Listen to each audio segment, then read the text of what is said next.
Recording in progress.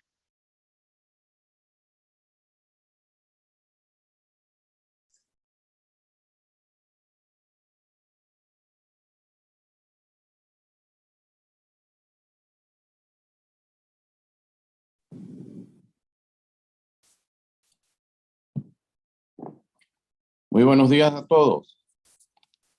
Hoy vamos a iniciar el webinar número 2 sobre transporte sostenible. Iniciamos primero, tenemos una agenda muy llena y pienso pues que mejor arrancamos de una vez. Señora Kay Seeley, presidenta del Comité Especial de Desarrollo del Comercio y Relaciones Económicas Externas. Señora Safia Hornbeck, directora de Comercio y Desarrollo Sostenible. Señor Vigilio Silva, presidente ejecutivo de la Empresa Portuaria Nacional. Señor Oscar Mojica, ministro de Transporte e Infraestructura. Capitán Carlos Salazar, Instituto Nacional de Aeronáutica Civil. Débora Grandison, estimados presentadores y participantes, muy buenos días.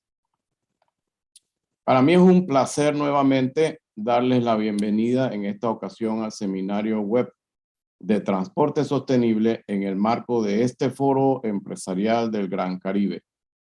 Hoy, como secretario general, actuaré en calidad de moderador en representación de la Asociación de Estados del Caribe. Me complace moderar las discusiones de este tema, que es uno de mis favoritos. Hago este seminario sobre transporte sostenible y espero que los temas a tratar generen interés y reflexión con respecto a su importancia, tal como mencioné ayer, como elemento clave para lograr la recuperación, la resiliencia y el desarrollo sostenible de la región. Ayer tuvieron lugar los debates de expertos sobre desarrollo comercial y hoy más tarde hablaremos sobre turismo sostenible. Pero en este momento hablaremos de lo que une nuestras actividades comerciales y turísticas, que son nuestros sistemas de transporte. Además del impacto que ha tenido la pandemia en las cadenas de suministro, hay tendencias importantes que continúan afectando nuestros sistemas de transporte. Una de ellas, importantísima, es la transición hacia el uso de energías más verdes, y ello incluye la reducción de emisiones por parte de la industria marítima, el efecto del cambio climático y el aumento en los fenómenos naturales. Todo lo que obliga a diseñar infraestructuras más resilientes. Teniendo en cuenta todas estas nuevas realidades, es de suma importancia que adoptemos un enfoque sostenible e integral en el desarrollo de nuestros sistemas de transporte regional. Hablamos mucho de la inclusión, un crecimiento económico inclusivo para nuestras micro, pequeñas y medianas empresas y el espíritu empresarial. Pero es imperativo que avancemos en este camino focalizándonos en la conectividad por el aire, tierra y mar. Una conectividad entre tanto nuestras infraestructuras físicas de transporte como nuestros sistemas logísticos, lo que incluye una armonización en procesos tanto públicos como privados. Y eso solo se logra mediante una plataforma digital común que funcione a nivel regional. ¿Cómo lograr tal ecosistema intrarregional de transporte, logística y conectividad digital? ¿Cómo desarrollar un sistema de transporte sostenible para que podamos apoyar el crecimiento inclusivo de nuestras sociedades? Son los puntos principales de nuestras discusiones de hoy, que serán centradas en el tema eficiencia, facilidad y seguridad, aumentando la sostenibilidad y resiliencia del transporte en el Gran Caribe. Tenemos un panel excelente de expertos con mucha experiencia para ayudarnos a forjar nuevas perspectivas al respecto. Entonces, antes de pasar a la palabra a nuestra primera ponente, compartiré con nuestros queridos participantes algunas normas para facilitar su participación. La interpretación simultánea está disponible en inglés, español y francés. Para seleccionar el idioma que desee, haga clic en el icono de interpretación situado bajo de la pantalla a la izquierda y seleccione uno de los 3 idiomas disponibles. Le animamos a escribir sus preguntas en el chat. Aceptaremos preguntas después de las intervenciones de cada orador e intentaremos aceptar tantas preguntas como podamos. Así es que, sin más preámbulos, paso a nuestra primera intervención, que debo decir es una de mis autoras predilectas. La señora Asiba Benamara, oficial de Relaciones Económicas de la Conferencia de las Naciones Unidas sobre Comercio y Desarrollo, UNCTAD. Asiba Benamara es economista de transporte marítimo y comercio y tiene más de 23 años de experiencia en logística de transporte y comercio. Es licenciada en Economía y en Ciencias Políticas por la Universidad de Ottawa.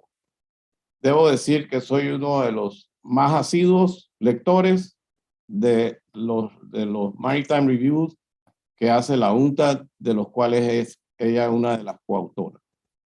Tengo una amistad muy profunda con Jan Hoffman, que también forma parte de ese equipo, y que estoy seguro que sus palabras nos van a hacer reflexionar sobre el futuro de precisamente el transporte en nuestra región. Sin más, por favor, pasamos entonces a escucharlo.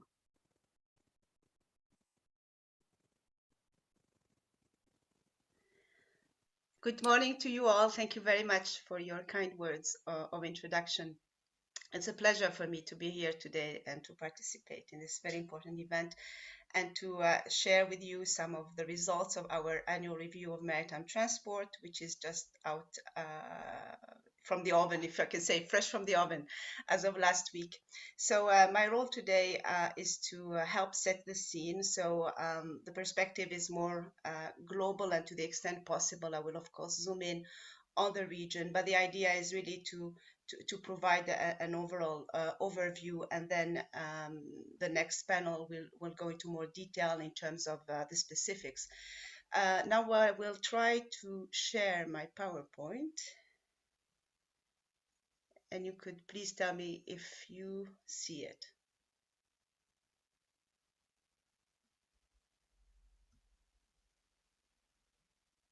Do you see the PowerPoint? Yeah? Okay. I will now. Okay, so as I mentioned before, so a lot of information that I will be presenting here is really from the annual review of maritime transport and some other research work we have been doing on the side, especially on the connectivity, liner shipping connectivity. So I will briefly just mention a few impacts of the COVID-19 pandemic on, especially on maritime trade, and then focus a little bit more on soaring freight rates. And I think this is really the main issue on all agendas and all headlines, and including at UNCTAD. And actually, we are having an expert meeting next week. Next month on 15th of December, to discuss a bit more in detail these aspects and what kind of mechanisms could be developed, adopted in order to mitigate the impact, especially on small island states. And then I will conclude with some general recommendations or headlines or suggestions about the way forward. You will see that it will not be like reinventing the wheel. A lot of what I will be saying in terms of what can be done is something you're already familiar with and you have been working in that field. But sometimes the solution is really the low-hanging fruit, or looking at things from a different perspective, but with means that are already out there. So in terms of maritime trade, our estimates show that global maritime trade in volume, metric tons, has slipped by 3.8% in 2020. This is actually good news in the sense that earlier in the year we had projected a drop of more than 4%. So, and we all know that maritime trade coped better than we all expected when the pandemic first hit. and developing countries continue to be the major players in terms of volumes, both in terms of goods loaded and unloaded. And at the regional level, and here really it's more a macro level aggregate for the Americas, we see that the region accounted for 18% of the volume, and Asia continues to be the leading loading and unloading center. Looking more into the region, we see here the shares contribution of Latin America and the Caribbean to the world maritime trade and to the developing regions trade in general. And more in detail, on the right-hand side, you see the contribution of the Caribbean and Central America versus South America. So what we see here, and sorry, my neighbors are doing some work. I do not know if you hear the noise, but I'm sorry for that. What you see here is that for the Caribbean and Central America, that it is more of an unloading, so imports than exporting area, whereas in South America, we see that the exports of goods loaded, the share at least exceeds the goods imported. In terms of the maritime trade of the region, it declined by 3.4%, both for goods loaded and unloaded in 2020. And we see that this is relatively resilient, if you want, when we compare to other regions or when we compare to the global fall in maritime trade. This is shown actually in the number of port calls. What we see here are the port calls for all vessel types, including passengers. And then I extracted container ships because this is generally of greater interest, especially in terms of trade and participation in global value chains. But also because this is really the segment that has been more resilient than any other. Okay, passenger, we knew that the impact was higher. For the ACS countries, the drop was minus 48%, for example. But when we look at containerized trade, we see that this has been more resilient, and the same at the global level. I am so sorry for the noise. Okay, I think, let me just, okay. In terms of world container port throughput, the fall was also marginal in the sense that it is not as big as we had initially forecasted. And this reflects as well the trend in terms of containerized trade, because global volumes of containerized trade fell by 1.1%. Here you see the share of Latin America and the Caribbean in terms of container port throughput. It's 7.2%, and the drop in volumes in 2020 compared to 2019. And what is really important, and we all know, is really what's going on now across the supply chains, maritime supply chain, and the congestion, especially on the East Asia US route, which has ripple effects on other regions by increasing cost and removing capacity, for example, in some regions, including Africa, to put ships on more valuable or lucrative routes. So these are concerns, or if you want, are the fallouts really of the pandemic, because while the volumes have sustained or were more resilient, the disruption that followed and the implications for the cost is much more impactful. Now, looking forward, looking ahead, really what we emphasize is the uncertainty. The short-term outlook looks positive, and for 2020 we expect 22, we expect also growth, but really the uncertainty associated with the pandemic and which direction this is taking, the current supply chain disruption, the congestion in ports, the changing globalization patterns, or the talk about relocalization or delocalization is another issue that we are monitoring. And finally, the transport cost and really the current surge in rates. We expect a growth of 4.3% in 2021, but more with an annual rate of 2.4% between 2022 and 2026. Port throughput. These are figures that we obtained from Drury Maritime Research. The projections are for 8.2% growth globally, and for Latin America and the Caribbean, a growth of 10.2%. 2%, yeah. We don't, at UNCTAD, have, unfortunately, yet forecast for container port throughput, so this is why we sometimes rely on other sources for that. Now, on the freight rates, you are probably already familiar with this chart and these numbers. Basically, the message here is that we are seeing really unprecedented jumps in freight rates with a lot of implications for import prices, consumer prices, and especially for small island developing states. So this is an issue when we talk about regional integration or economic growth, development, sustainable development, transport cost is one of the first elements because it is a factor of trade competitiveness if we are looking for trade-led growth or trade-led development. Sorry, I am disturbed by the noise and I'm really embarrassed, so please bear with me and forgive my neighbor. Now, in terms of what is the question ahead of us here is what we get, at least including from journalists right now, is really when do you think the freight rates are going to go back to the levels they were at before the pandemic, or will they ever go back?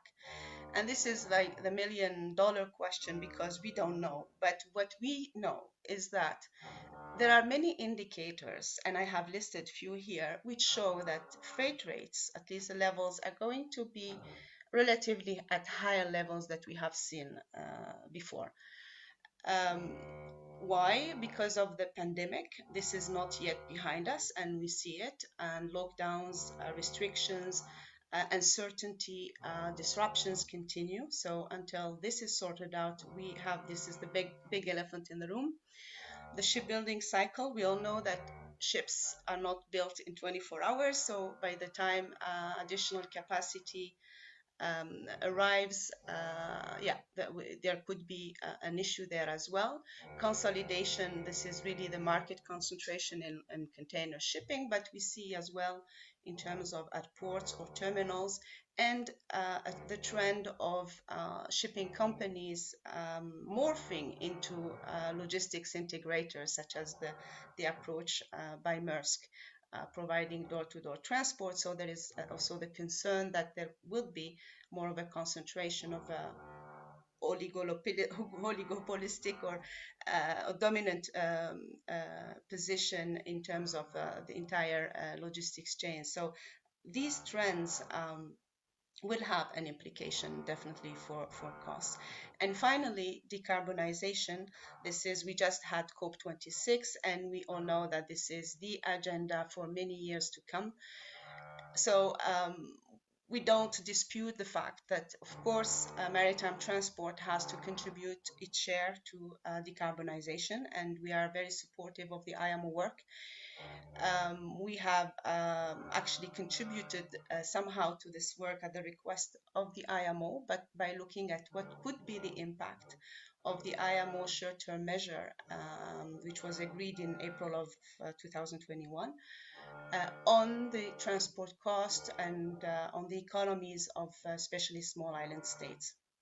So what we have here is our own assessment of what could be the impact of the low scenario, and this is the one that was adopted by the IMO or agreed at the IMO, on shipping costs and on maritime logistic costs. So the measure would result in an average speed reduction of 2.8%, and this in itself would then lead to an increase of transport costs of 1.5% and maritime logistic costs of 2.7%.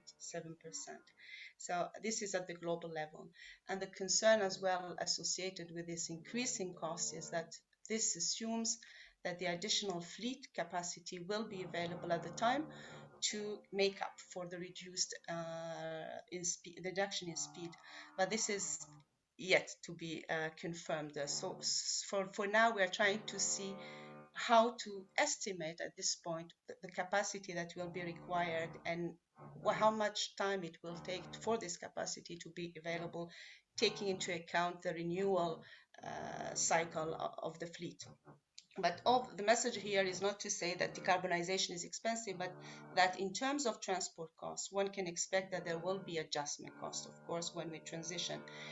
And there will be a need for, especially for small island developing states, for mitigation measures and support. And this is something that we have put forward in our recommendations to the IMO. Now, in this context of rising freight rates, of course, the concern is what would this mean for trade and for consumer prices, inflation, and so on. So we have looked at, using a simulation model, what would be the impact if the current high freight rates continued. And our results show that global import prices would increase by 11%, and then consumer prices by in landlocked developing countries, least developed countries, and small island developing states will all increase, including at the global level, but small island developing states will be affected the most. And when we looked at the import prices, these were actually increased as well, even more, at 24% in the case of small island developing states. Now, this takes me to, because to stay in the theme of this session is really how do we promote regional trade or transport that is resilient and sustainable. And when I said earlier that we really, the tools or the issues or the considerations are the same as always, is really what are the determinants or the factors that drive the cost or the competitiveness of trade or the efficiency of transport or the logistics. And here we have highlighted a few, and this is really based as well on our work on connectivity, on transport cost. You are probably already familiar with these factors and determinants. They have been analyzed in literature. There are many models assessing the elasticity of trade and transport costs to these factors. And these also are the dimensions that are captured by the Liner Shipping Connectivity Index of UNCTAD. Maybe not directly, but it is proxied by the components that are in this index. Economies of scale by the size of the vessel, for example, the largest vessel, the trade imbalances as well relating to trade. Port infrastructure is also proxied by the size of the largest vessel. Liner shipping connectivity itself is really a composition of these elements. Distance, there isn't much we can do in terms of distance, the physical distance, but by intervening on some of these other elements, one can reduce the economic distance. Trade facilitation and digitalization is really cross-cutting in the sense that would put this under infrastructure simply because digitalization and technology infrastructure is part of the broader infrastructure heading. So in terms of liner shipping connectivity, for what we have for this year is that the same players continue to be leading ports or leading countries in terms of connectivity. And these are highlighted here. But what is interesting is that to notice that the divide continues between the best connected and the least connected, and that among the 25 countries that are least connected, 18 are small island states, and of these 18, 6 are in the Caribbean. Here I just highlighted for the Latin America and the Caribbean the highest, the best connected countries. This slide shows the ranking of, these are not all countries, selected countries, just for the purposes of illustration. Here we have China, which is the #1, and then we have different countries according to their rank at the global level. But what is evident here, and there is no surprise, is that, of course, island states, because of all the features of the islands, their trade and economies, and geography are generally tend to be less connected than other larger economies or that are geographically well positioned. This also highlights the room for maneuvering, that there is something that can be done to improve position in liner shipping, in terms of liner shipping connectivity and liner shipping networks. Here also just an example of bilateral liner shipping connectivity, where we see but for the region, the connectivity, also reflection of the trade and economic ties is better internationally, in this case with the US, and in some cases with China than regionally. And this has a lot to do, in my view, with also the trade profiles and whether trade there is complementarity in the trades or not, apart from the transport element or the logistics. Here I have just highlighted the fact that the intra-regional freight rates tend to be higher for the region than, for example, for Europe or Asia. The region is doing better than Africa. But generally what this highlights, again, transport costs or freight rates are an indication of the frictions that could be involved when we are trading regionally. These rates I'm citing here are based on Team Consult. So these are the actual rates agreed in contracts. So they are not estimates, or they are really actual agreed rates across the regions.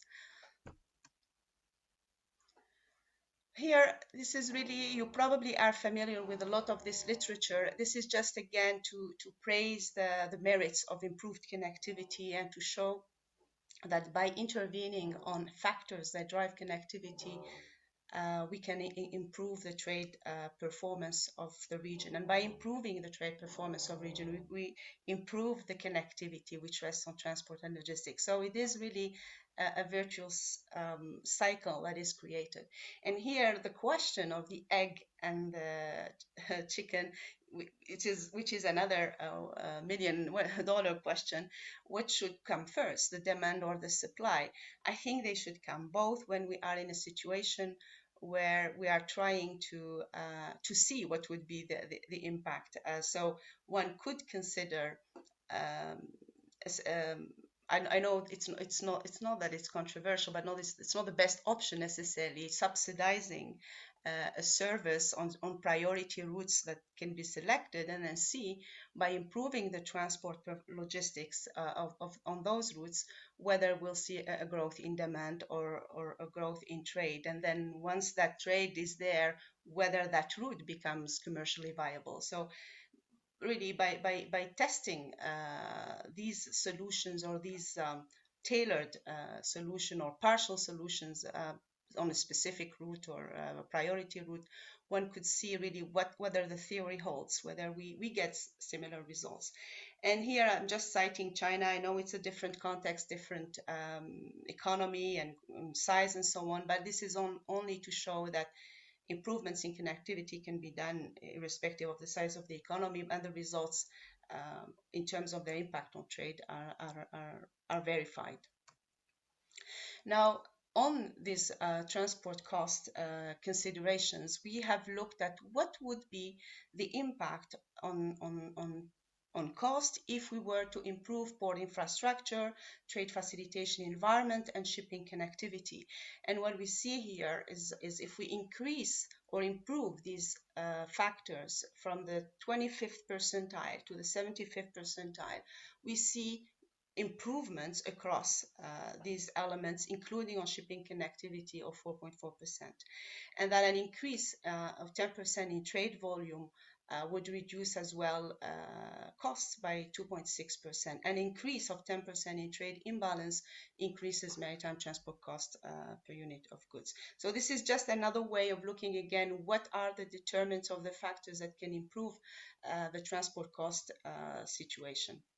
Now, just to conclude, as I said earlier, this is not really a way of recommending, but more like highlighting the things that are already out there and that have been in many contexts tried and currently being tested, is really to have a portfolio of measures. One on the demand side, that is to boost trade by any mechanism that would be possible, feasible in the context. The other one is to boost the supply side capacity, and here is really the infrastructure, the logistics services, the professionalization of the sector, the catering for SMEs, the working with the private sector, and keeping an eye on all these trends in concentration, in market concentration, and what it means as well. Because if we are developing infrastructure, to what extent this infrastructure meets these developments in the market. And multimodality, intermodality, this is another issue, of course, of interest in a debate on regional integration. For the region, air transport would have a role to play, especially in niche segments or in time-sensitive segments, and we've seen it with COVID, when we've seen air freight gain importance because of the disruption, including from Asia to Europe, for example. We've seen it as well, the same thing for rail transport from Asia to Europe. So necessity sometimes reveals certain things that initially were not probably considered feasible or doable or commercially viable. But there is a potential, of course, and this, of course, comes with also developments in the air transport, including infrastructure, the legislation, the integration of air freight in the logistics. So there is, of course, preconditions to making this work, but definitely there could be a potential there. Finally, because I realize I'm over my time, improving all the processes and institutional frameworks. This is really an area where UNCTAD is, you could say that this is an area where we work a lot, trade facilitation, and with technology, digitalization, and right now we are working on maritime single windows through our Asikuda program, the port community system. So all these tools that are out there, and which COVID-19 has highlighted as particularly important for mitigating the disruption, and has shown that the first movers have been, especially ports, have been the ones that were able to keep really business continuity going. So the digitalization case is more stronger today than ever. And we see this development with the smart port concept. So there is, of course, a margin there for improving transport and logistics. Data, harnessing the data, training, upgrading skills, transparency through collaboration, involvement, research with academia, all these listing, all these issues listed here are really things that have been out there, but maybe now is the time to focus on these even more, especially at a regional level. If there is a strategy, a vision to promote intra-regional transport, is to see how each of these aspects can be leveraged. And finally, because we are talking about sustainability and decarbonization and resilience, and the region, of course, with all the climatic factors and the extreme weather events, is well positioned to know how much this is important, not only as a way of coping with climate change, but now is something that is really being mainstreamed in across regions, because it's hitting elsewhere, and because the disruption by COVID just made people realize that these things can happen anywhere. So this is an area as well where there is really a lot of potential to improve on the transport in the region. And finally, on supporting technology and innovation, this is a cross-cutting area. Just some issues for consideration by definitely working together. Standardization, interoperability are very important. And in some cases, labor markets issues that may be associated with automation and job prospects and upgrading skills. All these areas are something that need to be part of a strategy where a region is trying to develop interregional transport and be sustainable and resilient. And I'm sorry for the noise. I'm sorry for the translators, interpreters, if I were too fast. I hope I was not too over the time allocated. Thank you very much.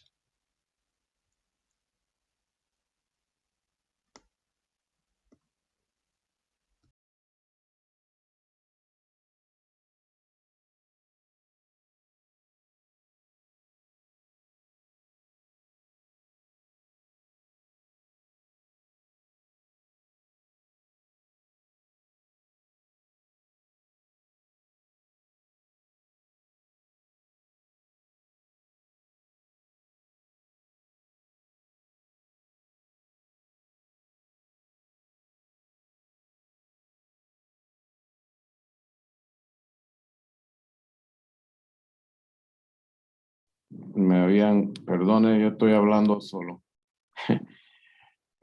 Sí, lo que estaba diciendo era que realmente no te dimos suficiente tiempo porque la presentación ha estado más que completa y agradecemos que hayas aprovechado la oportunidad para traernos algo salido del horno con información fresca que va a ser de mucha utilidad para todos los presentes.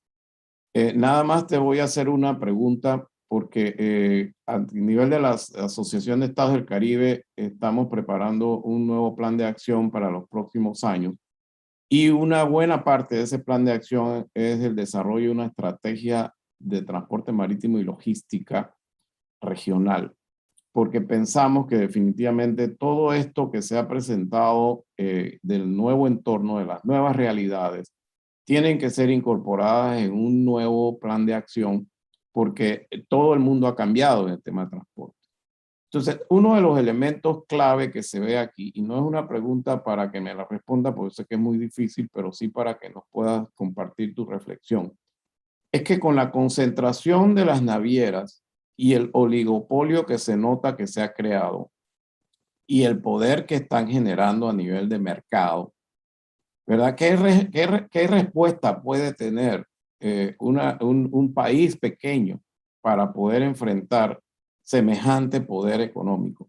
Y lo digo precisamente porque se nota que hay cierta colusión.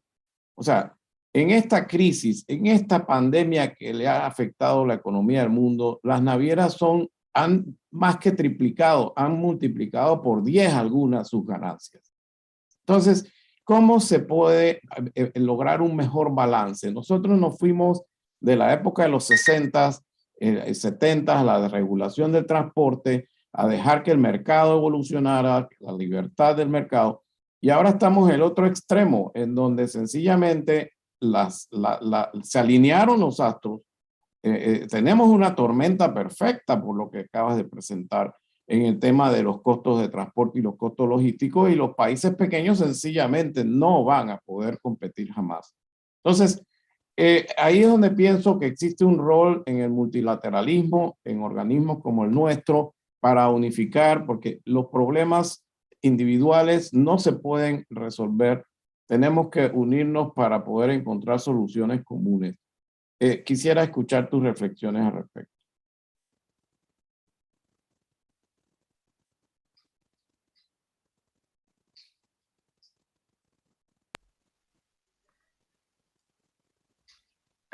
Apologies, I may have missed the full question because I didn't have the interpretation, but I think if I am correct in my understanding, the question is, given the size, or we cannot compete in case of small island states or Caribbean states, compete at the global level.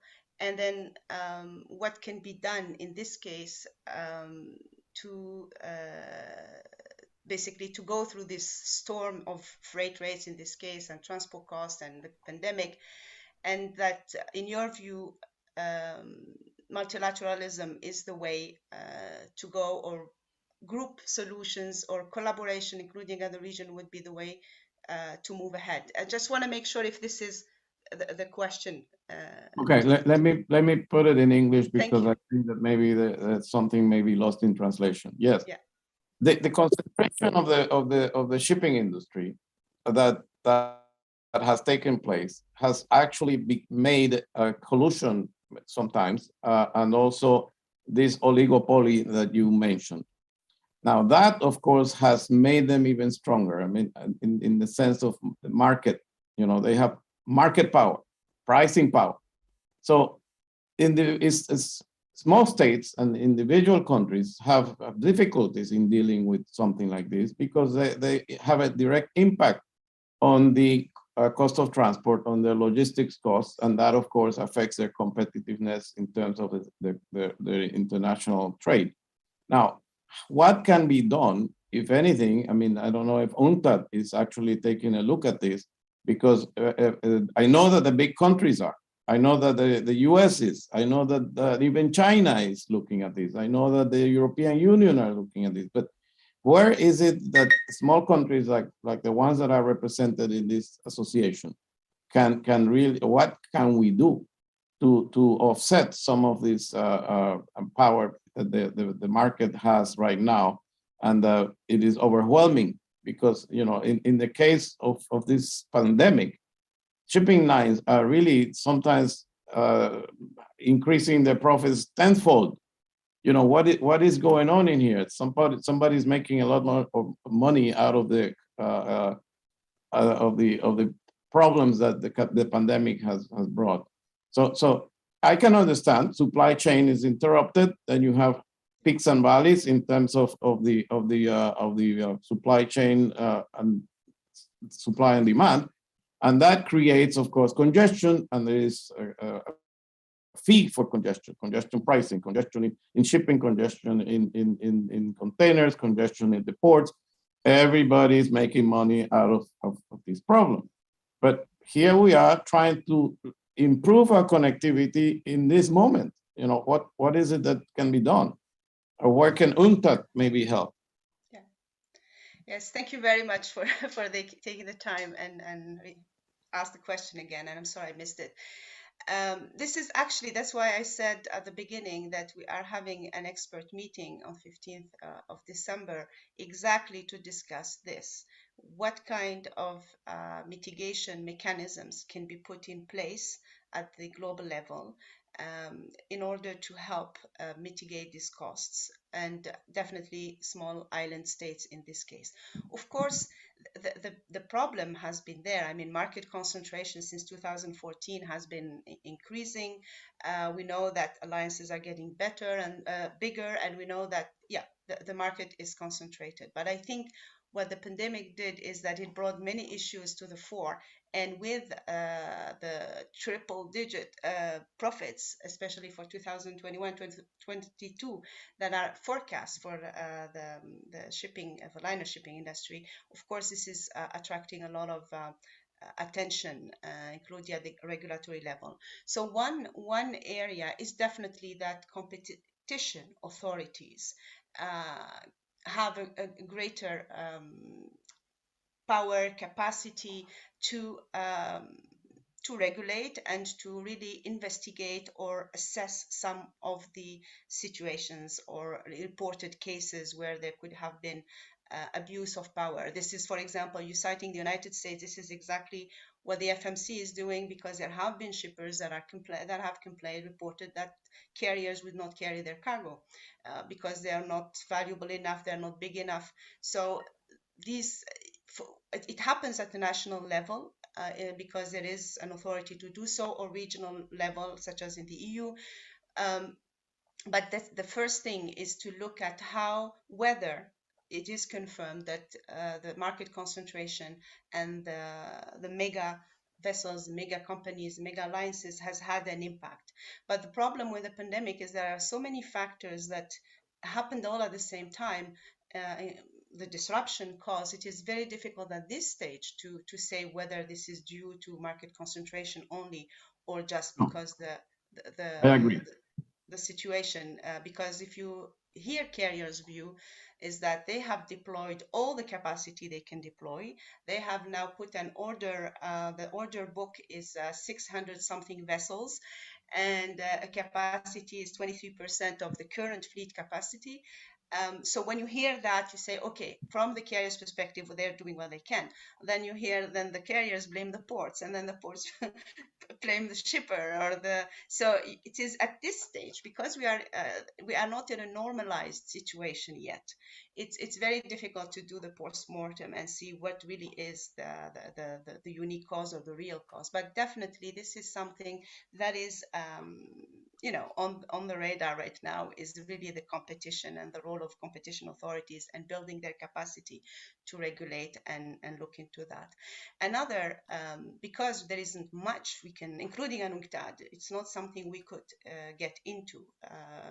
Actually, just between brackets, last week or the week before, I don't remember, developing countries, many developing countries have asked the WTO for a meeting to discuss that, to see how the WTO could help or if there is anything that through the WTO rules can be done in order to look into this issue. So as you can see, there is movement from developing countries, not only small ones, different sizes economies, because everybody is impacted. So there is that desire to look at the global level, whether there is any teeth to any regulation or to any mechanism to keep an eye on these trends. But on the non-regulatory front, because there isn't much one can do in terms of what shipping lines or are doing in their operations and how they deploy capacity. For example, in East Africa, the complaint is that they have seen capacity moved from there to be put on the East Asia US route, and complaining that it's not just about transport costs now, they are not able to access shipping services, for example. So that's another concern. So what one can do to mitigate the cost in parallel is really what I mentioned before, is really trade facilitation, because there is still room there to improve on the processes, on the formalities, on the waiting times in port, on the clearances and digitalization. This can make really a big difference depending on how the processes, whether they are automatized or not. And that we've seen in with Asikuda, and this is not to promote Asikuda, but this is a concrete example where we have some data where we have seen especially in Africa, the results where introducing an element of digitalization to these formalities, we can really not only increase revenue, but also the state's revenue, but also cut on cost and waiting time and so on. So really it's what you can do outside of the shipping market dynamic. Shipping market dynamic, the problem is that I think, unlike ports, no single government is responsible for regulating the operations or the Alciba, shipping strategies. perdona que te tenga que interrumpir, sure. Pero we could stay here all day. I know that this is the type of discussion that I like to have. But since you mentioned already some of the issues that we have in the rest of the panel, yeah. I want to take the opportunity to thank you for such a great presentation, ask you for it, because that is one of the things that I have been seeing in the chat. They'd like to have the presentation made available. And I'm now going to continue with the panel that we have, in fact, starting with the issue of digital transformation and also trade facilitation. Thank you. So thank you, Hasiba. And I wish that we could be invited to some of these meetings, because I think that at that point we can have things to offer. I have some ideas that I will be discussing in the next panel when we get to the PPP, because I think that there are some possibilities in PPPs for transport services. Right. So, tenemos ahora el siguiente panel, que es un panel conformado por expertos también. El señor Pascal Olivier, presidente de Maritime Street, señor Jorge Barnett Lawton, director general del Centro de Innovación e Investigación en Logística de Georgia Tech, de Panamá, la señora Vanessa Toré, del Ministerio de Desarrollo Económico de Curazao, representante de Caribbean Alliance, la señora Andrea Davis, gerente de país de DHL Express Trinidad y Tobago Limited. Entonces, el primer panelista, que es el señor Pascal Olivier, presidente de Maritime Street, es una empresa de asesoramiento estratégico en logística comercial digital dedicada a las autoridades portuarias, los gobiernos y las instituciones financieras internacionales en práctica para dar forma al futuro del comercio. Es un experto en sistemas comunitarios portuarios de renombre mundial y cuenta con una trayectoria de 30 años de experiencia en tecnologías de la información y en la gestión de operaciones y relaciones mundiales con gobiernos de más de 80 países. Te cedo la palabra. Muchas gracias por participar en nuestro foro. También Pascal Olivier es un buen amigo y una parte importante de cualquier network para todos los países en estos temas. Yes, good morning, Rodolfo. Very pleased to be with you today, and good morning and good afternoon, everyone. I'm very pleased to be here, and it's tremendous. It's a fantastic situation because after Asiba, that she really introduced, the subject matter on accelerating digitalization at ports in maritime trade in the Caribbean, also on cybersecurity, and it's clear that the world has changed, as you said, Rodolfo, in the last 2 years, dramatically changed on many aspects. But the subject today is about the resilience of trade and maritime trade in the Greater Caribbean. And it's important. I'm going to be very focused today on one very important subject matter for all countries at the government level. Whether it's Ministry of Transport, Ministry of Finance, or Ministry of Trade and Free Trade, which is related to cybersecurity. Cybersecurity has become really the last 2 years the #1 risk at ports on a global scale. All the major shipping line has been attacked, numbers of ports has been attacked, and logistics operator, and it's happening every month, every week or so. In terms of resilience, risk and resilience is very important to be managed. As far as we are accelerating digitalization, we are not accelerating enough in the Greater Caribbean, so to speak. Like Asiba said, the UNTAC is focused on port community systems, on maritime single window, but it is not happening enough. We have only very few countries with digital platforms at ports to manage ships and trade as of today, but it is accelerating. There are more and more projects, but not enough. But as soon as we accelerate digitalization, we need to be focused, all of us, on cybersecurity. So for that reason, let me share with you a very important milestone that happened 2 months ago in the industry on a global scale. And I'm going to share my presentation, and it should be all right. Can we see it? Can Yes. you confirm that the presentation is okay? The screen, make it larger. Yes, good. So I'm going to introduce you to a very important report that was released by the International Association of Port and Harbors, that I'm sharing the data collaboration also on my side, along with the World Bank.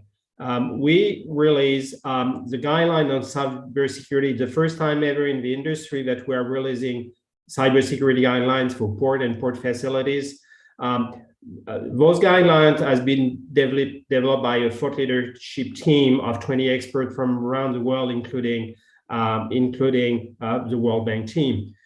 This is a document for executives, senior executives, to take decisions on what to do on cybersecurity into their organization.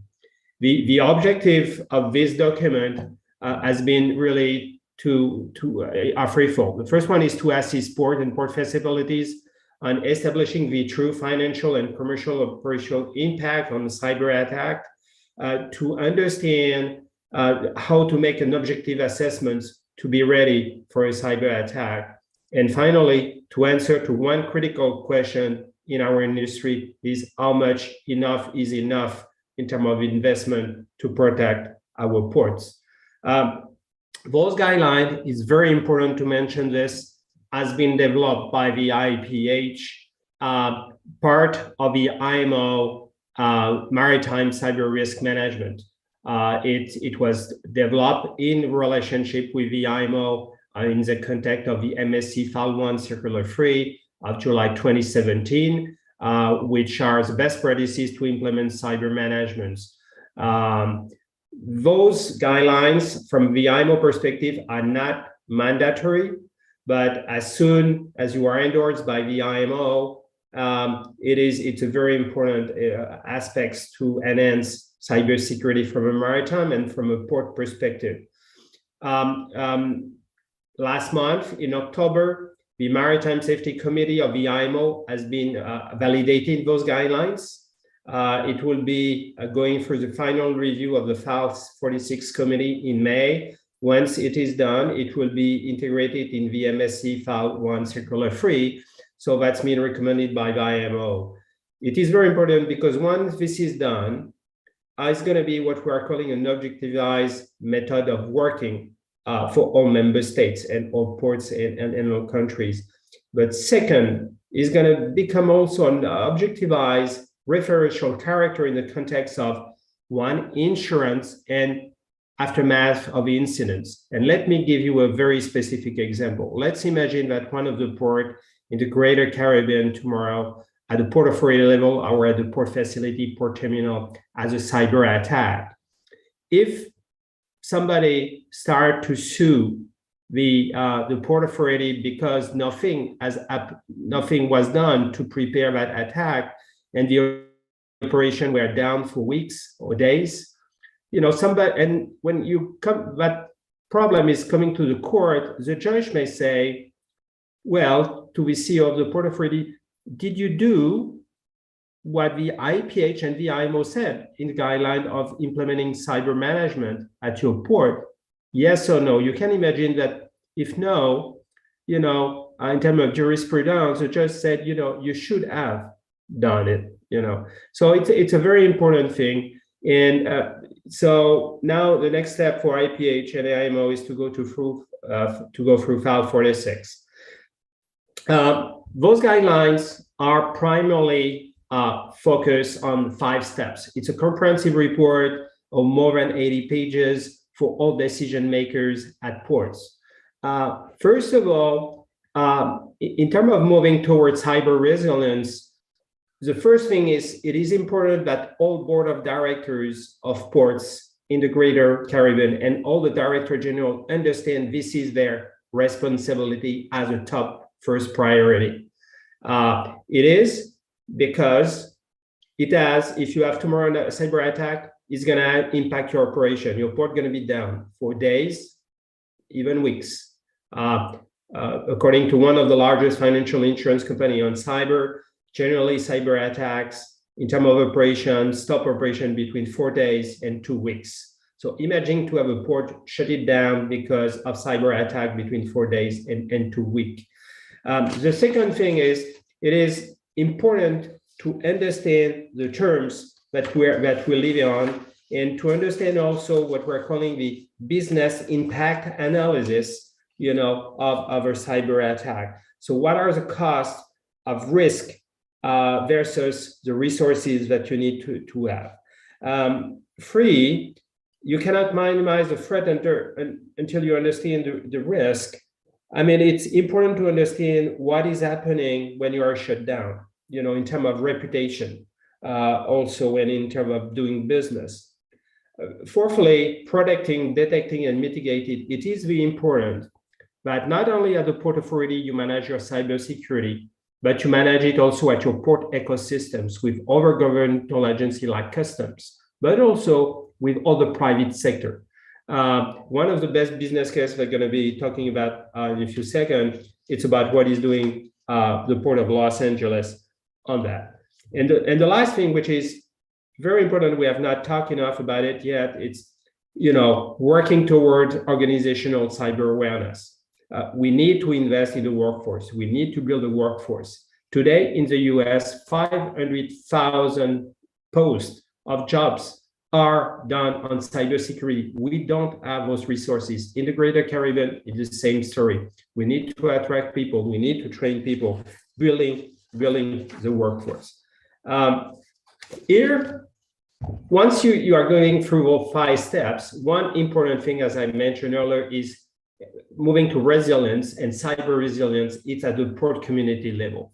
You need to engage the terminal operator, your terminal operators. You need to engage the port community, everybody in the port sector, everybody in the maritime sector, at the international and also at the international level, so you can share information on cyber attacks and your process of mitigating the risk, and to be tuned, stay tuned on and on with your ecosystems, even locally, nationwide, or international-wide, to protect the maritime trade supply chain. One of the best examples in the industry today is the implementation in Los Angeles by the Port Authority of Los Angeles to an automated cyber resilience platform. So all information pre and post attacks are shared between the stakeholders. Everybody from the port community ecosystems engage in that journey to be really resilient. If you want to know more about those guidelines, here you have the link to download the guidelines. You have the contact also of our technical director at the IAPH about those guidelines. We had a tremendous, it was launched mid-September. We had a tremendous success with those guidelines around the world from many countries. We had the support from all the member states of the IMO when we went through the MSC 104 committee in October. So we recommend for the resilience of transport and in maritime trade in the Greater Caribbean that all ministry concerned, transport, finance, foreign trade, and all the director of general of ports in the Greater Caribbean understand this is their top responsibility to engage in cybersecurity. And here, IAPH is indeed here to support your journey in that. Thank you, Rodolfo. Over to you. Muchas gracias, Pascal. Vamos a continuar con el programa y al final de todos los panelistas, pues vamos a tener unas breves preguntas si nos da tiempo. A continuación tenemos al doctor Jorge Barnett Lawton, director general del Centro de Innovación e Investigación en Logística de Georgia Tech, Panamá. Jorge Barnett Lawton es director general del Centro de Innovación e Investigaciones Logísticas de Georgia Tech, una iniciativa conjunta del gobierno de Panamá y Georgia Tech Institute of Technology. Sirve como asesor técnico del Gabinete Logístico de la República de Panamá. Tiene la palabra, doctor, amigo también. Good morning to all of you. Good morning, Rodolfo, and to everybody here today. I appreciate the time. It's always a pleasure to share with people from around the region our experiences or what we're looking at, and especially in this. I'm from Colón, a logistics hub in Panama, and we identify as this very important part of the Caribbean. We have an important Caribbean legacy as well. So it's very meaningful for me to be here because we do share a lot of the same problems. We do share a lot of the same issues when it comes to the way our economies have developed. And it's very important to understand each other and share with each other our experiences. I'm here to discuss a little bit about building sustainability through operational efficiency. And when we discuss the concepts of resilience and digitalization and efficiency and sustainability, these are all intertwined. They're not really independent. They do have a sense of independence in that each of them is its own world, but each of them actually contributes something to the other. And it's kind of like a reinforcing loop, a reinforcing cycle. We have to understand that each of them feeds the other with information, with insights that can help build the other. So I'll start out briefly with sustainability, because when we talk about sustainability, it's a very complex element, right? It's a very complex concept. When we talk about sustainability, we tend to associate it with this triple bottom line, the economy, the environment, and society. At the intersection of each pair of these, we have all these nice words: meaningful, equitable, viable. And we tend to focus on viability. When we hear viability, we associate it a lot with the economy, not really with the environment. But in reality, what companies and our entire sector is looking at is at this integral sustainability concept. And it's the intersection of benefiting all these three elements. We tend to focus a lot on the economy because we assume that drives the other two. And it is for a fact that if the company is more financially sustainable, you can obviously invest more to make it more effective in terms of attending the other two. You can create more jobs if you have a better business. So in a way, all these three as well feed each other. But when we look at efficiency, it's a concept that we tend to associate with lowering cost. And I personally don't always see it that way. Having a more efficient operation doesn't necessarily mean that I'm gonna be the cheapest one out there. I'm gonna do it for the cheapest cost. I'm gonna do it for the right cost, depending on the markets I'm trying to serve. There's no way all of our ports or infrastructures, airports, governments are gonna be equally efficient in terms of cost, but they can be very efficient at serving the needs of the particular markets that they're attending.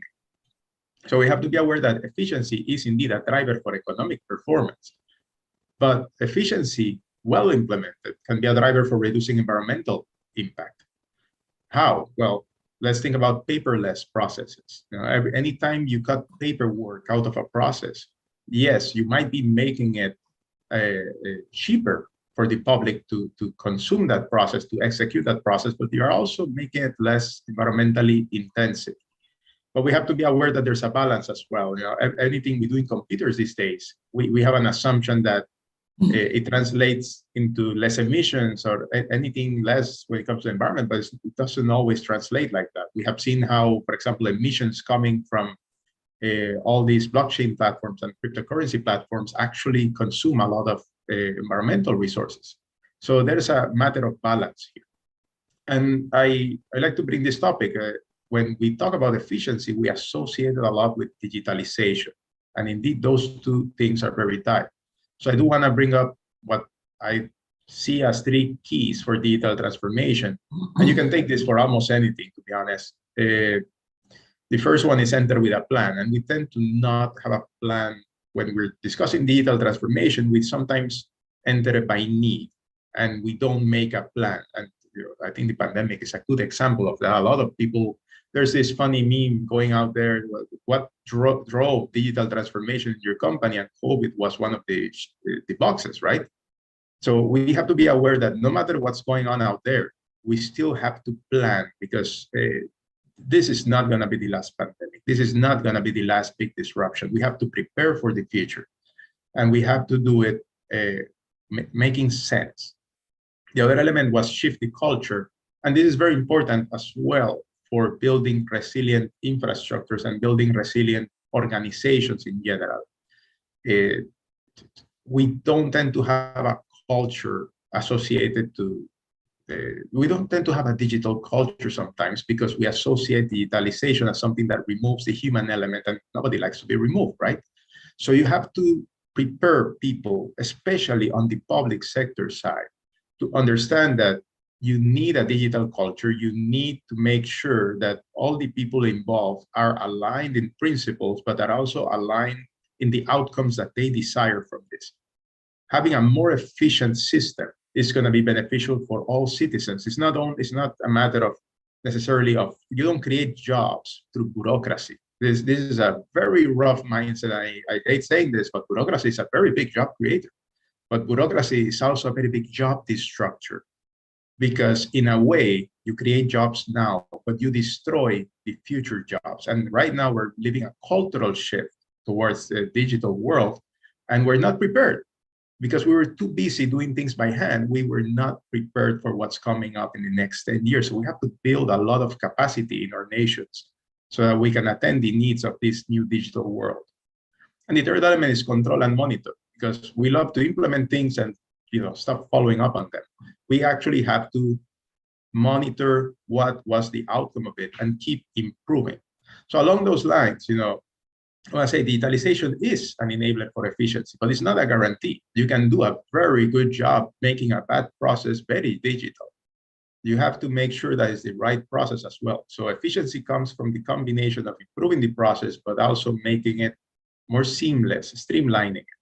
So when I like these three elements of digitalization that have to do with what we're living right now. First is automation for reliability.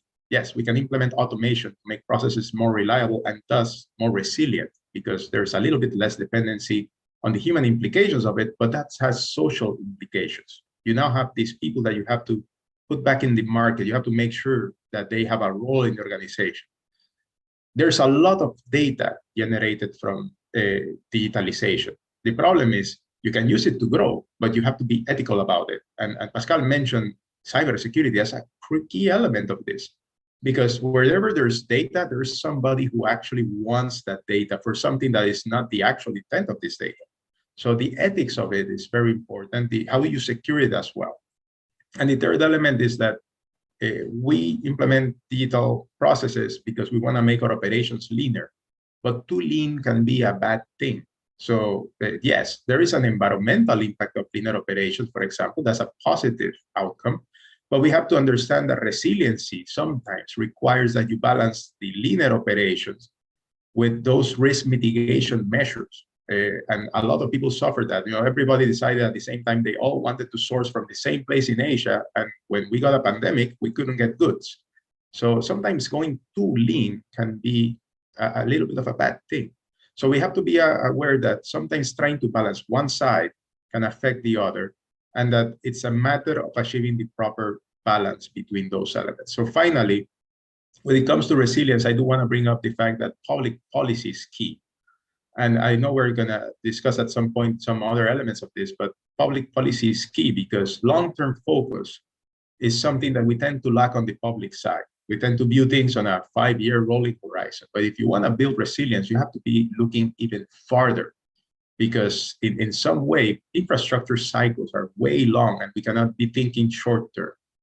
The other thing is that for building resilience and for building sustainability, you have to look at things from a cluster level at the very least. Independent actors have an effect on other actors surrounding them. So if you look at yourself only, you're not going to achieve much. You have to look at things at a cluster level. Third is interoperability and coordination. You can have all the digital processes in the world internally. That's the easier part to make, but you have to make them interoperable with the other elements in the chain.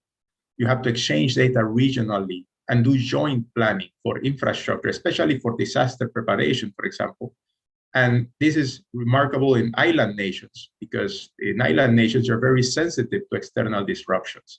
So having alignment across countries, not at the individual level, but at the regional level is very important, and knowledge sharing, because the more you know about what affects your neighbor, the more you can understand how to prepare yourself. So this is a very important element in my view. And finally, stakeholder management, because we sometimes forget that all these businesses are about people in the end. They're about people.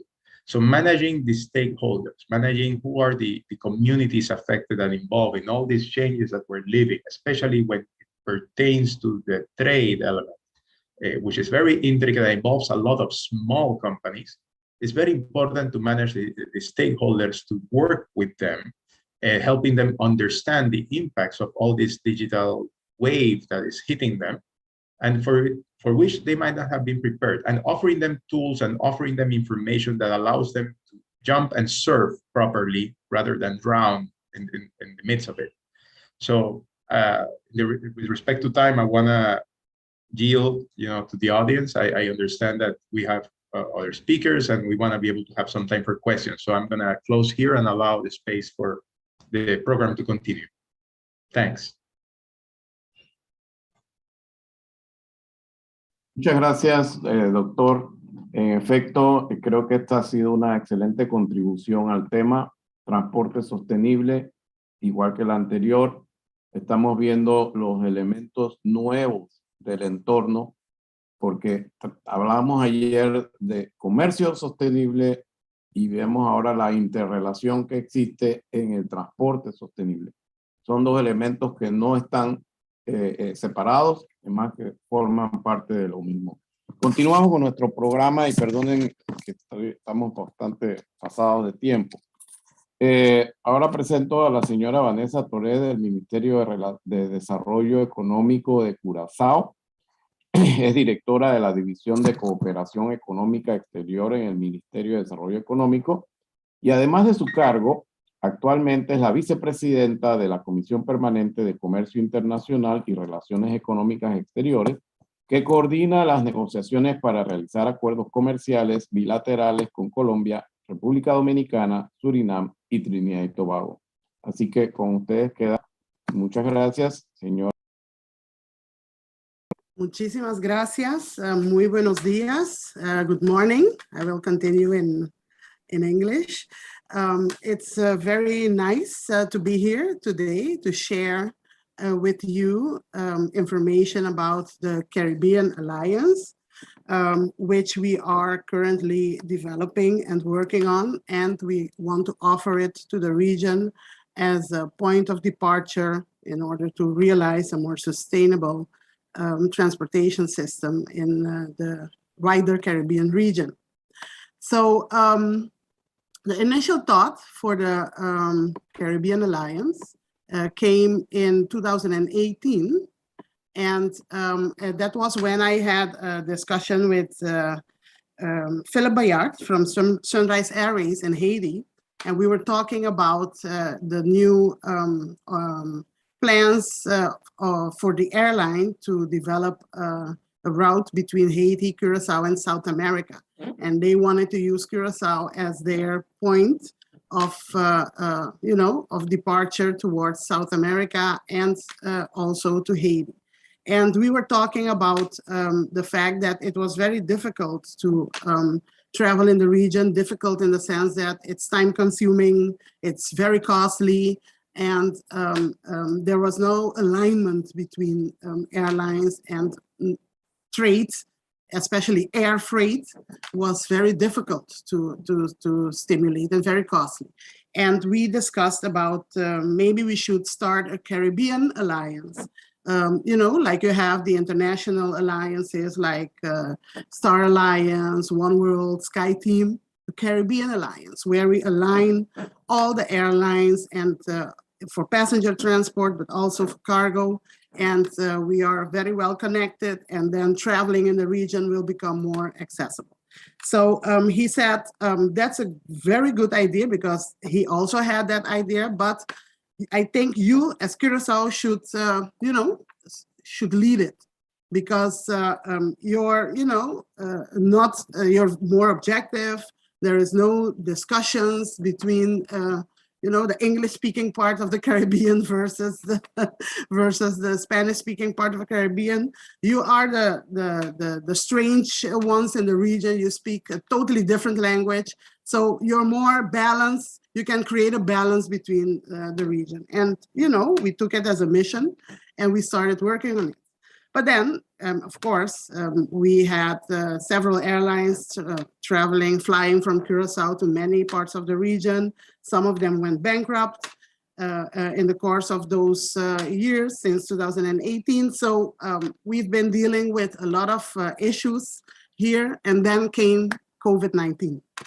So that's when we said it's time to get back to the mission that we promised in 2018 and work on the Caribbean Alliance, the Caribbean Airlift Alliance. So we've been affected, as all the islands in the Caribbean, in the aviation and tourism sector has been affected by the pandemic. And we see this as an opportunity to unite.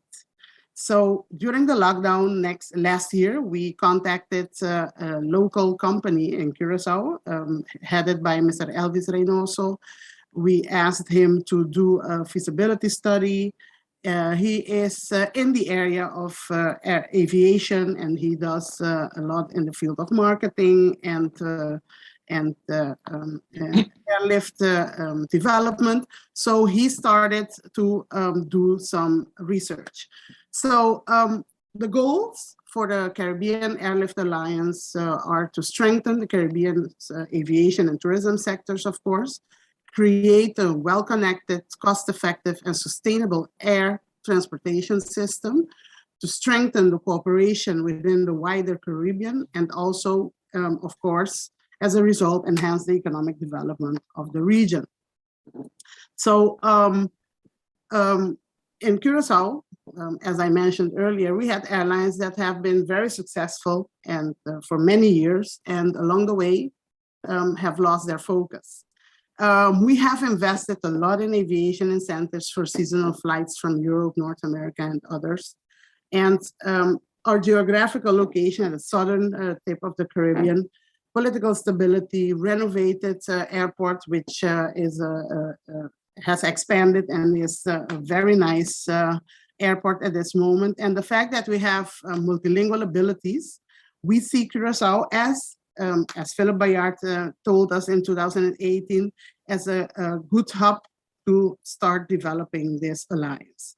In the Caribbean, we have more than 100 registered AOCs, and the Caribbean has produced many short-lived aviation alliances and initiatives in the past. We have been, as a region, deeply affected by natural disasters and political instability and, of course, the pandemic. And we see the Association of Caribbean States as the platform to realize the collaboration in this area and to realize the alliance. So basically, what I have mentioned, we have them here indicated as, unstable growth, weather sensitive, improper business practices in some cases, improper long-term or mid-term visions, and lacking accountability and administration skills. That's how, people from other parts of the world look at the Caribbean airlines. So what are we going to do differently compared to other initiatives that we had in the past to form alliances in the region? We want to make sure that the connectivity is improved. We want to stimulate the traffic within the region. We want to generate the interest from global alliances and international airlines to work with our regional airlines to develop a better connectivity. We want to promote organized cargo, especially via the air, and also see how we can integrate into other modalities of cargo. We want to strengthen the use of current regional and international treaties that are in existence. Many of us have these treaties. As a region, we are under a treaty for aviation, but also as countries, we have several independent treaties and with other countries, and we need to make more use of them.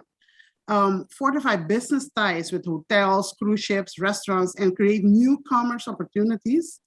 Upgrade current airlift technology and unify loyalty programs. Integrate immigration and customs protocol, and as was mentioned earlier, digitalize and trade facilitation can be improved when we decide to work together. And of course, the result will be growth for everybody. So basically, at this moment, these are the airlines that remain active in Curaçao. 3 small airlines that are currently connecting us to some of these countries in the region. Of course, we have connectivity from North America, South America, and Europe with several other airlines. We were in studying the opportunities that Trinidad is offering through Caribbean Airlines, and we spoke with them, and we spoke with the authorities in Trinidad. And Caribbean Airlines is connecting Trinidad to all these countries in the region. So there is an opportunity to develop better connectivity between Curaçao and Trinidad, and so get to a more broader access to more countries. We also talked with Guadeloupe, and we spoke with the airlines, Air Antilles and Air Caribbean, in order to see how we can, how they are connected and how we can integrate these airlines also in a more regional connectivity plan. We spoke with the Dominican Republic, with several airlines and also the authorities in the Dominican Republic to see whether how they are connected and how we can get them to be connected. And we also spoke to Star Alliance as one of the major international alliances to see how they are connected in the region and how we can team up with them in order to connect the several continents with us. So there are more conversations being done, and also in the future we want to see how we can also connect Central America to the whole. Basically, we saw also an opportunity to increase more travel from South America to the region and connect South America with Europe through the region.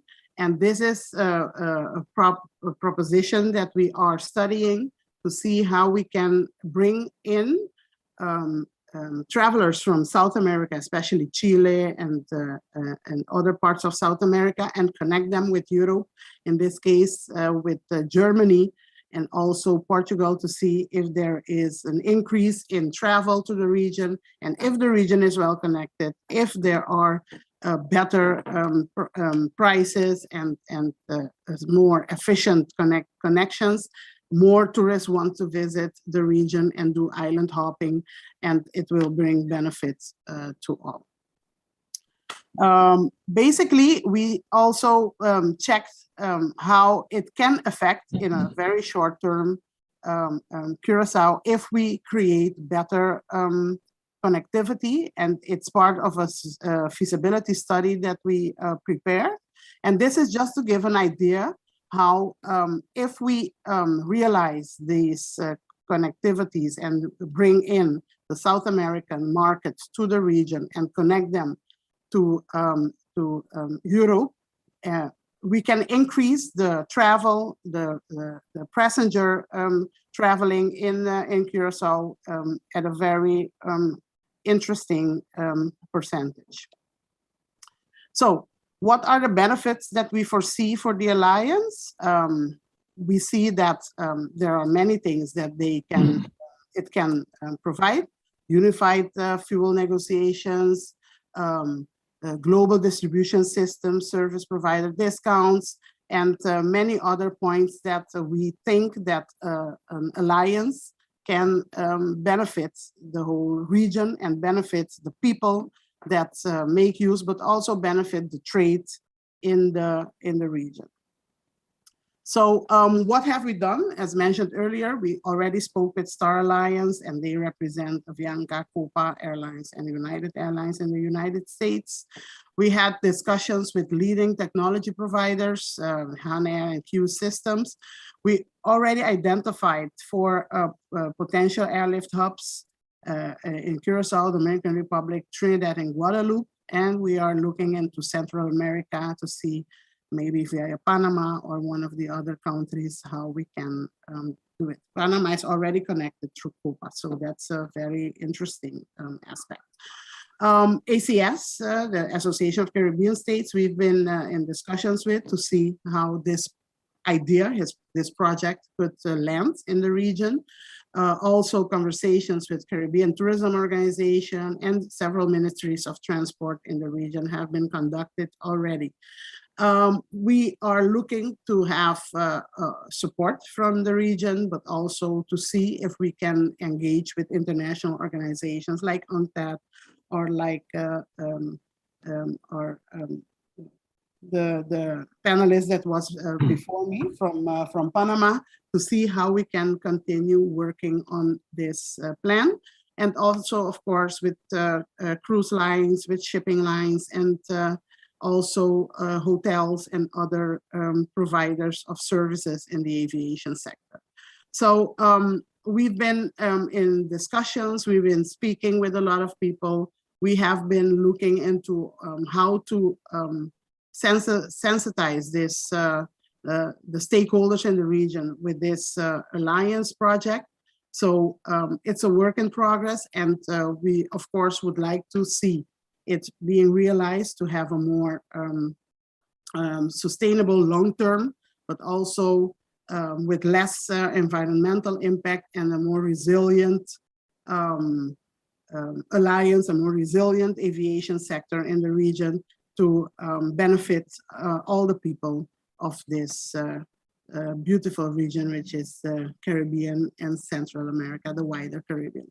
So if you need any information, if you want us to give you a more in-depth look of the feasibility study, you can contact either Elvis Reynoso or myself, and we'll be happy to give you the information. And so I'll leave it till here so we can continue the program. Vanessa, muchas gracias por una presentación tan completa. Cuenta con la Asociación de Estados del Caribe como socio en estos esfuerzos y estas iniciativas. Nosotros creemos precisamente que la unión hace la fuerza y en este caso ustedes han comprendido muy bien cómo las alianzas aéreas pueden mejorar, ¿verdad?, la conectividad de toda la región para beneficio del comercio y del turismo, que es de lo que se trata precisamente este foro, de ver cómo a través de la unión entre todos los países aquí presentes podemos lograr una mejor comunidad de transporte y de conectividad. Tenemos ahora a la señora Andrea Davis, gerente de país de DHL Express Trinidad y Tobago. No creo que haya más que decir porque DHL, pues todos sabemos quién es. Es uno de las empresas de courier más grandes del mundo, si no la más grande. Así que, Andrea, el piso es tuyo. Okay, thank you very much. It is indeed a pleasure to be able to, to share from our perspective and what we would have done in the area of sustainable transport. And, it is my hope that coming out of this presentation that we can see, or understand or have a better idea as to how we can tackle this, tackle sustainable transport within the region. So DHL, and you said it right, DHL being the world's most international logistics company with operations in 220 plus countries and territories, we have 5 main divisions. We have a fleet of over 280 plus owned aircrafts with 2,200 daily flights touching 500 airports, as well as 21 hubs globally, over 80,000 last mile delivery vehicles, as well as 600,000 plus employees. So with that, our global footprint is significant. And as such, our mission of connecting people and improving lives must be executed in a globally sustainable manner. What I would share with you today is how we have embraced this journey. And we would also see from this how it can also benefit, the region as well. So I just want to share a quote from our CEO of the DHL Group. He says, there is no way around sustainable logistics in the future. We are deciding today what kind of world we and our children would live in 30 years from now. And our aspiration is to make substantial contribution to ensure that this will be a better world. I think that, there is a drive globally where sustainability is concerned, especially around the transport aspect of it. And I think it's something that we as well need to look at in the region as being critical in considering what's going to happen 10, 20, 30 years from now. So to move forward, sustainability, is defined as meeting the needs of the present without compromising the ability of future generations to meet their needs. As a group, we have a strong responsibility when it comes to sustainability. As you would suspect, our business activities definitely leaves a trace. Huge climate impact. We have recognized that we are the producer of 23.3 million metric tons of CO2 emissions, and this is from 2020. It is our responsibility now to reduce these emissions, to contribute to, to a better climate, a better environment, and a better future for ourselves and our kids. Also, as a major global employer, the 11th largest employer in the world, we also have a responsibility to 500,000 employees, including, from equal opportunity, as well as ensuring, safe working environments. And compliance, operating in 220 countries and territories worldwide. It leads to a responsibility of complying with several legal standards and regulations. Also includes world-class processes and training, code of conduct, information security, data protection, anti-corruption, competition compliance, and it goes on. So we have taken sustainability very seriously in DHL. So let's look at our roadmap. We have taken a really ambitious step forward in this area we've pledged to reach zero emissions by the year 2050. And really, we are the first global logistics company to make such a commitment. This roadmap, it sets out a very ambitious plan for the future. And our approach is a holistic one. For us, we do not see sustainability as being only about the environment. You know, it is one that encompasses social and governance aspects as well. Sustainability, it should be integrated into everything a business does, not just from an operational perspective, but how do we engage our people? How do we engage our customers or even our business partners, our investors? And everything we do at DHL serves one purpose, and that is to connect people and improve lives. So for us, the commitment guides our efforts and our sense of responsibility. It really underscores our value, focuses our mission, and also helps to create that long-term value.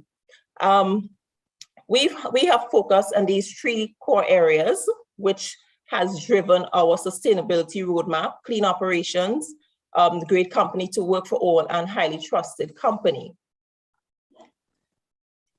So when we speak about sustainable transport, how have we been able to, to navigate that journey? What have we done?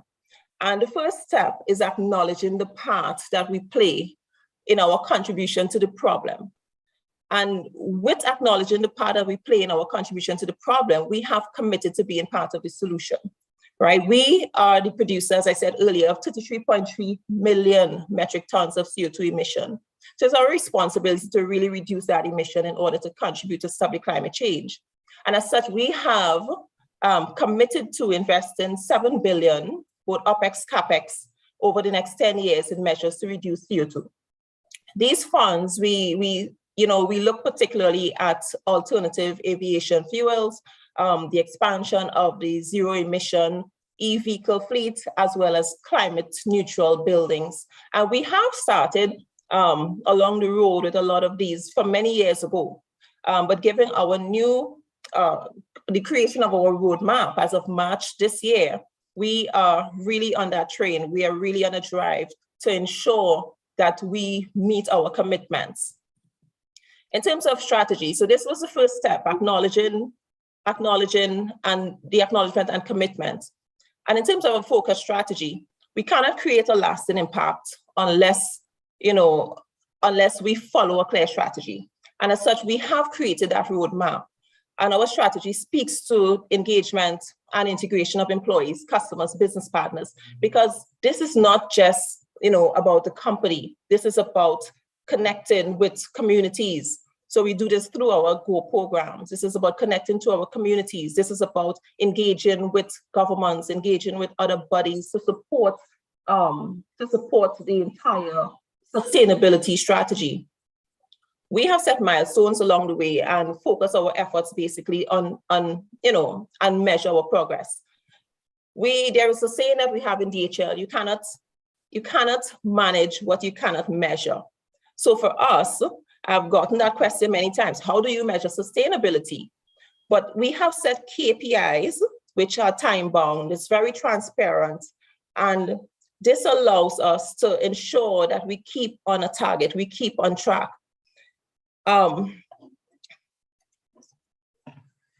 So we spoke about the acknowledgement, we spoke about having a strategy, and then action. Alternative aviation fuel, we aim to close or to reach 30% aviation line haul, have 30% of our aviation line haul covered by sustainable fuel by 2030. Aviation is the largest source of greenhouse gases in our business. And for us, it's an area that we definitely have to do the most. Sustainable aviation fuels, they allow or they offer a viable alternative to fossil fuel for powering, commercial aircrafts with significant potential to reduce aviation's greenhouse gases. So this is one of our goals and one of our commitments that we have already started working towards. We spoke also about fleet electrification. By 2030, we would have 60% of our global last mile delivery vehicles electric powered. So in the past in recent years, if we look at this region, if you look at the Americas region, we've come a really long way in terms of driving that strategy. We have electric vehicles operating in over 10 countries, from Argentina, Barbados, Bahamas, Brazil, Cayman Islands, Colombia, Chile, Ecuador, Mexico, as well as the United States. And we continue to drive the push to move, to increase the number of electric vehicles we have in these countries and also expand into other countries as well. Barbados currently has 100% electric vehicle share. And we have Uruguay, which is currently at 50%. We have already closed off on a number of business cases, and we are looking at 300 electric vehicles across the region by Q1 2022. The other aspect of this is the Electric Express Network. So we have formed a partnership with Aviation Alice, which is the world's leading fully electric aircraft. And we would be getting an entire fleet by 2024, and it's fully electric aircraft. This is very important for us because what it will do is totally eliminate the CO2 emissions. So apart from the electric fleet, the fleet electrification and the alternative aviation fuel, we also look at fuel optimization programs, and this involves not just our employees in terms of training, etc., but we also continue to drive these programs and drive savings and the CO2 emission reduction in our entire air network. We have also partnered with Reef Technologies, and we have deployed low-powered electric assist e-cargo cycles for delivery across Miami. And this is expected to result in a reduction of 100,000 kilograms of CO2 emission annually. So our goal is to start exploring if these can also be used within this region, right, to support the reduction in the CO2 emissions. We also use walking couriers as well as bike routes. We have 13 active bike routes that run. We have 69 walking routes in urban locations. And I spoke earlier about that holistic approach. So with that holistic approach, we have our Certified Go Green Specialist program. This was launched back in 2019. And this program includes a combination of knowledge-based curriculum, foundation modules through e-learning, and elective modules such as environmental activities, etc., where employees can earn credits towards certification. And this really ties into our ability to drive a sustainability culture across the business and by extension, the communities. So with that, this is just a look at some of the ways we can, drive sustainability in our transportation networks, the logistics yard movements, dealing with diesel bans and fuel taxes, etc., reduce fuel, reduce distance, delivery time and flexibility, optimize our cube utilization, optimize urban deliveries, reverse logistics, backwall optimization, as well as short run on and off deliveries. And all of this is powered by a very strong digital network. So the question was operational efficiency and business value. The question that is asked oftentimes, how can a business measure its sustainability progress? So we have committed to set an emission target in line with the Paris Agreement through the Science-Based Target Initiative. And emission targets are considered science-based if they are aligned with what the latest climate science says is necessary to meet the goal of the Paris Agreement. So we have ensured that we are aligned with that. We are ensured that all our initiatives are aligned with the Paris Agreement. And it's one way that companies can actually measure their sustainability progress. How can sustainability drive business and operational value? Now, this is twofold. One, companies that focus on corporate sustainability, they tend to be less vulnerable to systemic risk, resulting in higher risk-adjusted returns for investors. Additionally, what you find is that a company that considers that entire ESG or environmental social governance related metrics in its operations would be cushioned from impact of increasing regulations due to heightened government scrutiny of the environmental impact of economic activities. So that is one aspect. And then we also look at the aspect of cost savings. Cost savings, the Global Aviation Fuel Optimization Program, and this is very specific to us, where we focus on burning less fuel for every ton flown. And in 2021, we would have seen a total annual, I would say, a savings of $33 million US. So sustainability, you know, it has a lot of operational value, right? And when we look at operational value, it's not just cost, but we also have to look at the efficiencies that it drives within the business as well. So from, sorry, I had one more thing there. So what I want to leave with as I close is that there is no better time to act than now, right? While sustainability, it's very easy to support, it's very hard to do. Ongoing developments leave no choice but to put a strong emphasis on sustainability. We have new policies and regulations across industries. We have consumers are increasingly changing their buying patterns. Companies are setting more sustainable, more ambitious sustainability targets. We have increased investment in sustainable companies. And what I would like to leave with you is just three things. For us as a region to drive sustainable transport, we must identify and acknowledge that we are part of the problem. And with that acknowledgement, we must commit to being part of the solution. Secondly, we must develop a very clear strategy, have clear KPIs and clear goals and clear measures. Again, you cannot manage what you cannot measure. And with that, it should encompass a full engagement of government, businesses, citizens, you know, and different organizations. And thirdly, there must be aligned actions that are executed to meet these goals that we would have set. So I hope I was within my time. Thank you very much. That is the end. I look forward to the questions after.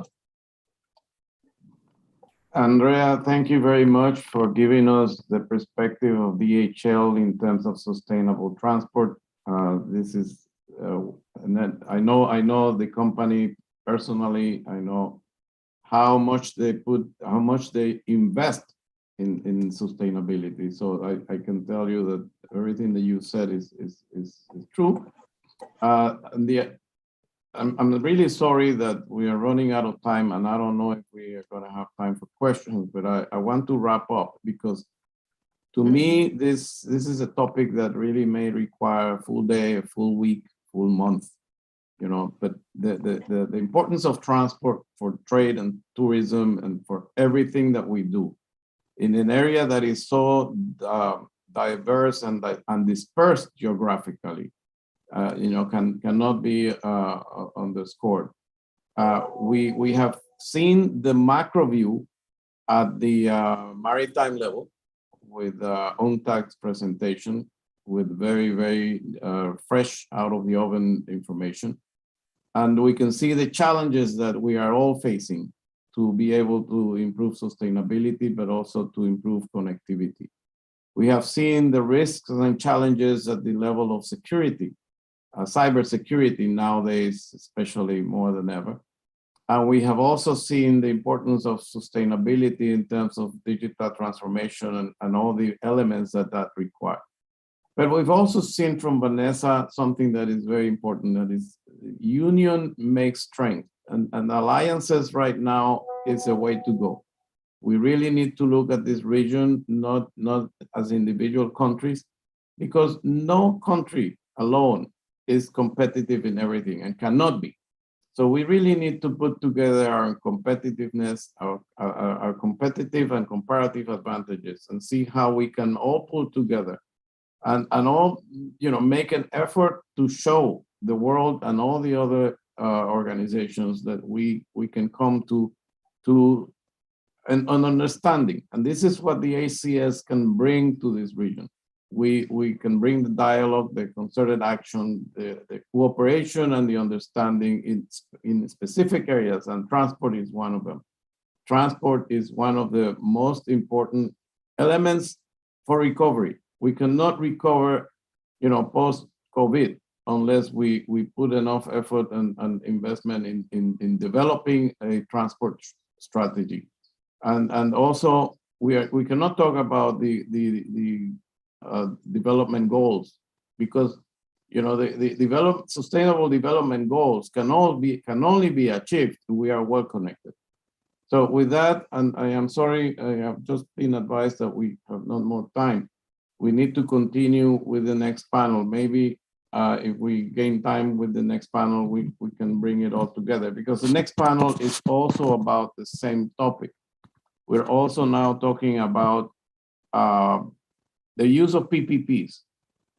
And for that, we have Mr. Philip Neves.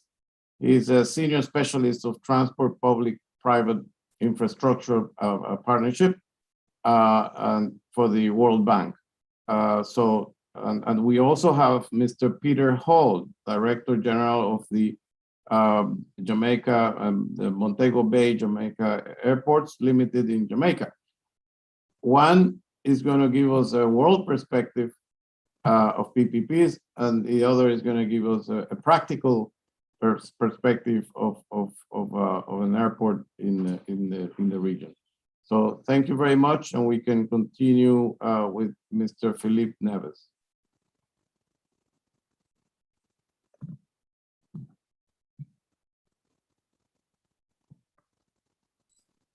Hello, everyone. Do you see my screen? Yes. Okay. I was recommended to speak in my native language, which I will do. So I will switch to French. Bonjour à tous. Merci beaucoup de m'avoir invité. Donc, alors, j'ai eu un mal de gorge dont je sors tout juste. Donc, par avance, veuillez excuser la voix, mais j'espère que ça va mieux aujourd'hui. Donc, de mon côté, je vais présenter des aspects côté public et plutôt côté banque multilatérale de développement. Le PPIAF dont je fais partie est un trust fund de la Banque mondiale. Je ne vais pas rentrer dans les détails pour le présenter. On travaille vraiment sur la mise en place des cadres de travail pour les PPP dans le monde. La première partie de la présentation va être sur un petit rappel d'une initiative qu'on avait faite dans les Caraïbes il y a de ça maintenant quelques années. Et après, j'enchaînerai sur des concepts plus généraux sur les PPP. Alors, deux considérations générales avant de démarrer. L'une, c'est la définition. Donc là, j'ai pris celle du guide qu'on a développé dans la Banque mondiale. Donc, il s'agit d'un contrat de long terme entre une entité publique et une entité privée pour la provision de services publics ou la mise à disposition d'un bien public dans lequel le partenaire privé a une part importante de risque, a de fortes responsabilités de gestion et pour lequel la rémunération est liée à un risque souvent de performance.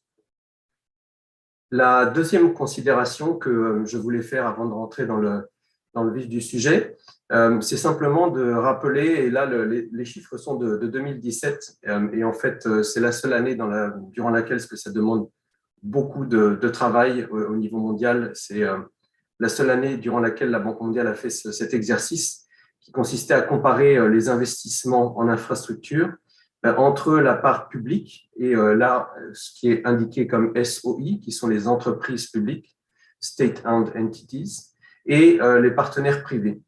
Et comme vous pouvez voir, la part du secteur privé, et donc des PPP aussi, est vraiment la petite part par rapport au secteur public. Donc, parler de PPP, c'est vraiment ne représenter qu'une partie minoritaire du schéma général lorsqu'on parle de l'investissement en infrastructure. Alors, retournons un peu dans le passé, pas si loin que ça. En 2016, dans la Caraïbe stricte, c'était en fait les partenaires de la CDB, de la Banque de développement des Caraïbes, avec la Banque interaméricaine de développement et avec d'autres partenaires. Nous avons travaillé avec les agences de PPP, les PPP units de beaucoup de ces pays.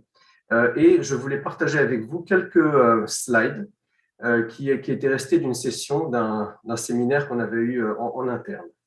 La première, c'était un petit rappel des 7 péchés capitaux qui caractérisaient à ce moment-là les PPP dans la Caraïbe.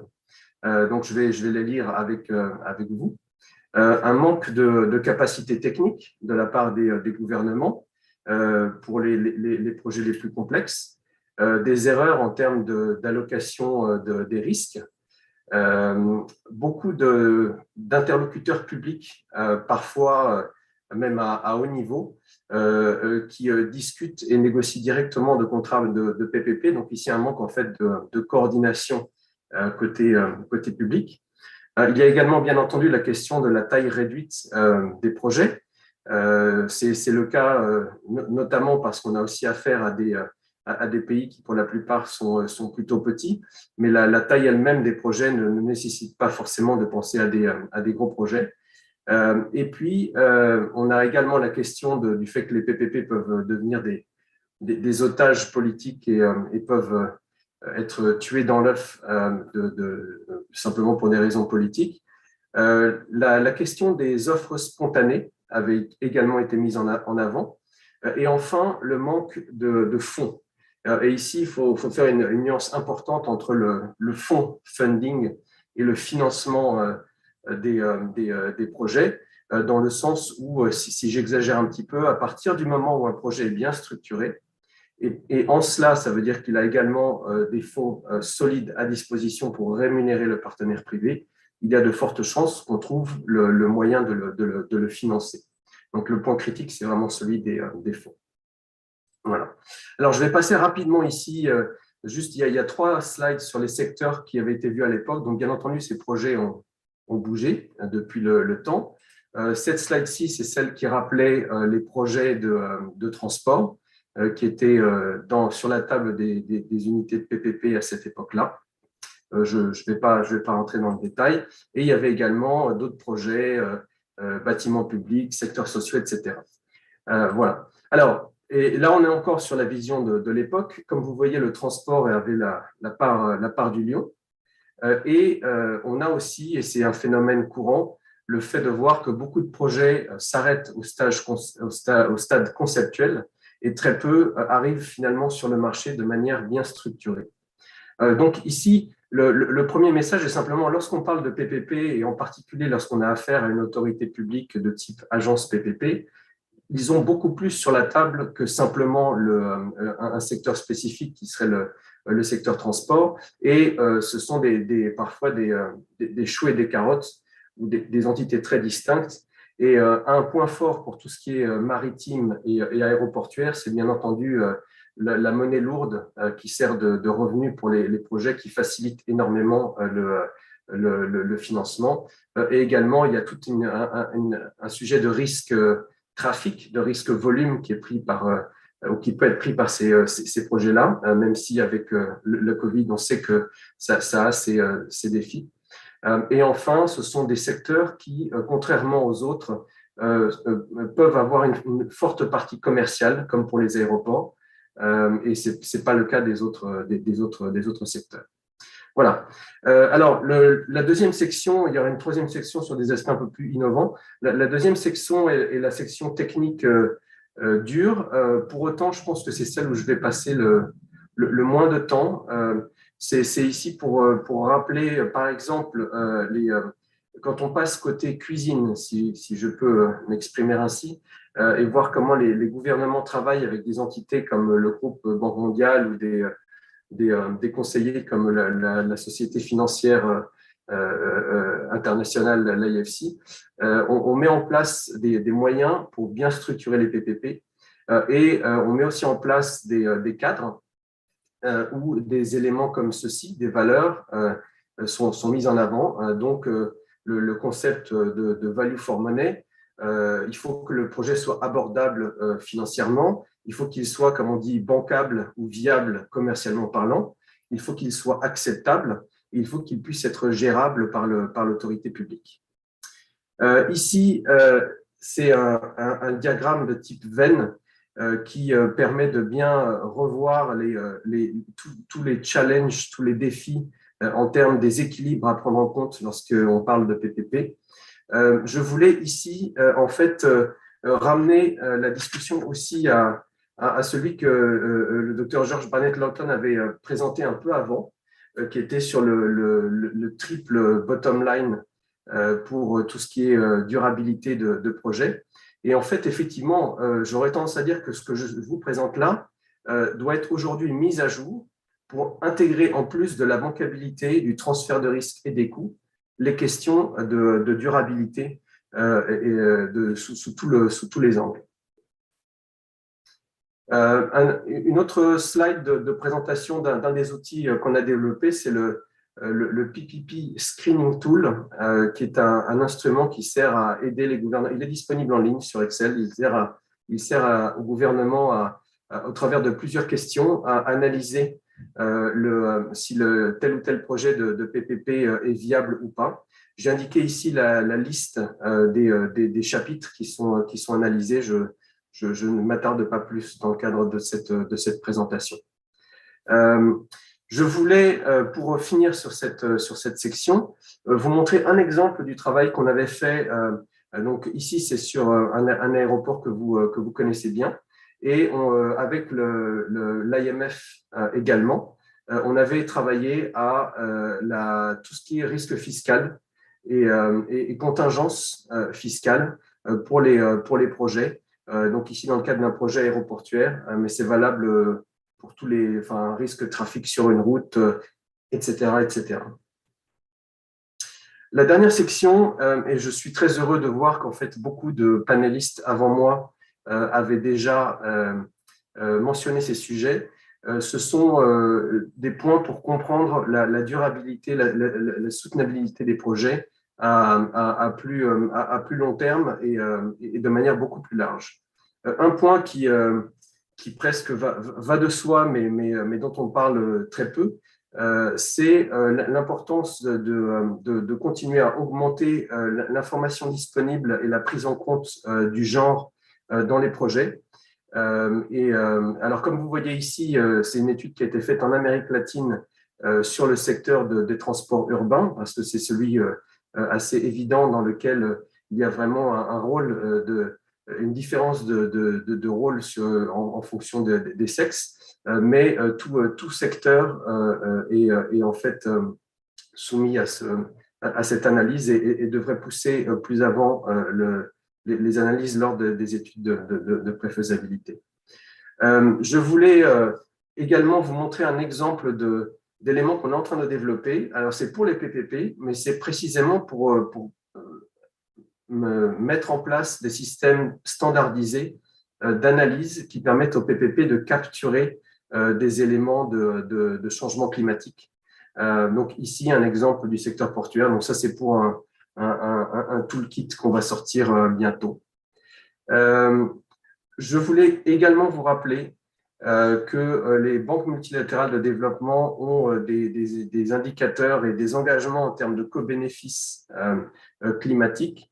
Comme vous pouvez voir, lorsqu'on prend la catégorie transport, ça se concentre énormément sur le transport urbain et sur le e-mobility, ce qui veut dire qu'il y a vraiment beaucoup à faire et c'est beaucoup plus difficile de travailler ces points-là lorsque on s'adresse à des secteurs comme le secteur maritime ou le secteur aéroportuaire, mais ce n'est pas une raison pour ne pas regarder plus en détail. Et c'est par exemple via des éléments comme celui-ci que je pense qu'on peut arriver à trouver des zones d'innovation pour le futur. Si on prend la décarbonisation du transport maritime, on se rend compte que le carburant conventionnel, en fait, et là les petits drapeaux sont intéressants, les drapeaux jaunes, de voir où est-ce qu'ils se trouvent. À gauche, Et ils sont tous à l'extérieur de beaucoup de pays en développement. À droite, il y a beaucoup d'opportunités à prendre pour l'ammoniac en particulier sur des ports qui ne sont pas les ports habituels de ce type du carburant conventionnel. Et là-dessus, ça rebat complètement les cartes au niveau international. Alors, j'aimerais beaucoup qu'on puisse trouver des éléments comme celui-ci qui puissent s'appliquer beaucoup plus aux pays caribéens. Celui-ci, je pense, livre beaucoup de potentiel pour l'Afrique subsaharienne, par exemple, mais je tenais à le montrer comme un exemple de pensée innovante et de technologie qu'on peut développer dans le cadre de ces secteurs, y compris dans le cadre de PPP. Je voulais finir là-dessus et notamment rappeler qu'il y a un besoin aujourd'hui, peut-être plus que jamais, de stabilité pour les privés pour pouvoir investir. Le contrat de PPP, bien que n'étant pas la panacée, permet de fournir ce cadre-là et il permet aussi d'ouvrir la porte à tout un tas d'innovations qui nécessitent davantage de collaboration publique-privée.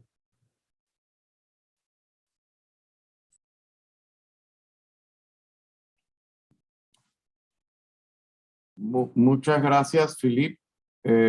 Yo soy un promotor de la idea de las PPPs para solucionar muchos de los problemas de transporte que tenemos. Precisamente más ahora con la situación fiscal que enfrentan la mayoría de nuestros países por las deudas que han tenido que adquirir en función de la pandemia y que han disminuido la capacidad financiera y crediticia de los países para hacer inversiones en infraestructura y en todos los servicios de transporte. Así que muchas gracias por darnos esta explicación. Yo voy a regresarles a ustedes a pedir algo de capacity building, porque sí creo que muchos de los riesgos que se han mencionado están intrínsecamente más en los países pequeños, como bien se ha explicado, y por las razones obvias, por quizás falta de conocimiento, falta de capacitación, pero también porque el tema en sí de las PPPs ha evolucionado mucho en los últimos años. O sea, las nuevas reglas que giran alrededor de las PPPs han tomado en consideración muchos de los errores del pasado y los han tratado de corregir. Entonces, a veces las aprensiones que se tienen con respecto al tema de PPPs es porque muchos han visto los fracasos que hubo en el pasado. Pero esos fracasos se pueden corregir en la medida en que se tomen las medidas necesarias para evitar precisamente que se ocurra. Y la medida principal es planificar y estar muy bien preparados desde el punto de vista institucional de los países y desde el punto de vista legal. O sea, el nuevo marco legal alrededor de las PPPs es clave que se desarrolle en los países para disminuir los riesgos. Y yo pienso, y una de las áreas que están en nuestra estrategia que queremos desarrollar de transporte y logística, es el rol que pueden jugar las PPPs, no solamente en el desarrollo de infraestructura, sino también en el desarrollo de servicios. Porque aquí hemos hablado, por ejemplo, de transformación digital y hemos hablado de alianzas y hemos hablado de buscar la forma de estar mejores conectados. Pero eso se hace quizás a través de servicios y no de infraestructura. Entonces, lo que queremos explorar e innovar es en el uso de las herramientas de PPP para hacer servicios regionales, entre ellos servicios de transformación digital, o mejor dicho, plataformas digitales como PortCell, que se mencionó Pascal, o como ventanillas únicas marítimas, que requieren de una infraestructura y de una inversión muy grande, pero que también sabemos que pueden ser operadas por el sector privado, dadas, claro, las condiciones y la repartición del riesgo. Ahora vamos a escuchar al señor Peter Hall, director general del aeropuerto de Montego Bay en Jamaica. Él opera en este aeropuerto en virtud de una concesión de 30 años que otorgó el gobierno de Jamaica. Muchas gracias, Peter. El piso es tuyo. Good morning, and thank you very much, Rodolfo, for their introduction. Thank you for the invitation. Glad to be here. Just to make one correction, I'm the Chief Operating Officer for Sangster International Airport and BJ Airports Limited, not the Director General. Thank you very much. And please let me know if you're seeing my screen as yet. Are you seeing my screen? Todavía no.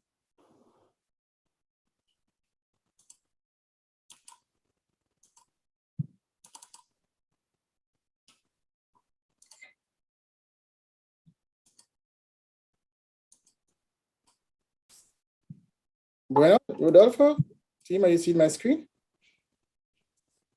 No. Yo no la puedo ver. No sé si alguien más la puede ver. Okay. No.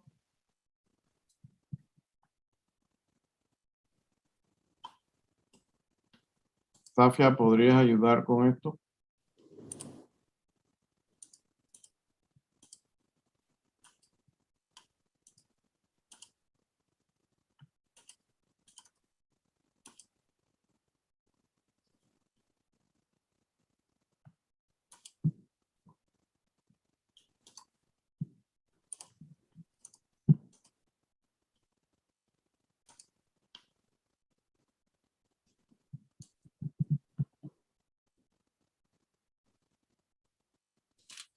Hello? Hi. I'm having some bad feedback Ya, here. ahora sí se puede ver. Okay, thank you very much. So we also want to talk about PPE in the context of Sangster International Airport and Jamaica in particular. So of course, according to the World Bank, what is PPE? And Philip gave a sound definition for PPE. It's basically public-private partnership reference guide. It's a long-term contract between a private party and the government entity for providing a public asset or service in which the private party bears significant risk and management responsibility, and remuneration is linked to performance. Who are the stakeholders in PPE? Of course, government, perhaps the largest, the airport operators, and more importantly, passengers, the general public, and airlines and shippers, users of a cargo facility. The government, of course, the main one. What does the government gain from PPE? What does the airport operator gain from PPE? What does the passenger gain, the public and the airlines? We look at all of these stakeholder groups and to articulate what it is, the benefit that they derive from PPEs.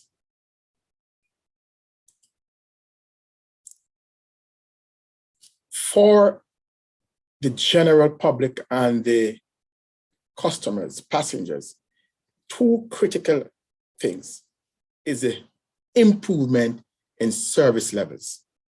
We can speak about that at Sangster International Airport because every year, and for the last 14 years, we have been awarded the title of the best airport in the Caribbean, World Tourism Organization, because of the service levels and the service standards that we have had built in our contract and our concession agreement with the government of Jamaica. And we see the passengers and the users of the airport as key in terms of the stakeholder groups that are affected by PPE. Efficiency gains, of course, there's a lot of gains to be made in terms of cost reduction, wastage, and also talk about sustainability, we have seen dramatic reduction in the emission that the airport would have generated. Right now, we have just been awarded this year our carbon accreditation from ACI as well as ISO 14006. We have had our carbon emissions values verified, and so we have been doing well in this regard. And the airport, since we have had our certificate, we have a certificate issued, our operating certificate, and we have maintained that. So governance, it frees up resources for greater social investments. So the money that government would have been using or borrowing to develop the airports, this money can be used to fix schools, maintain roads, help in crime fighting efforts. And so the private enterprise, the private company, borrow our own money and use it to expand the airport, and it frees up the government and doesn't crowd out the government from resources to be used for other development in the country. Cost reduction and stability for our customers. So customers will know, based on PPE and what the PPE offers, the users of the airport, particularly the airlines, the main stakeholder in terms of those who are based at the airport, in view of our tariff arrangement, they know exactly what to expect. Cost will not arbitrarily be increased on users of the airport. There's a system in place, there's a governance in place, there's economic regulation in place. So this is another benefit that is derived from the PPE.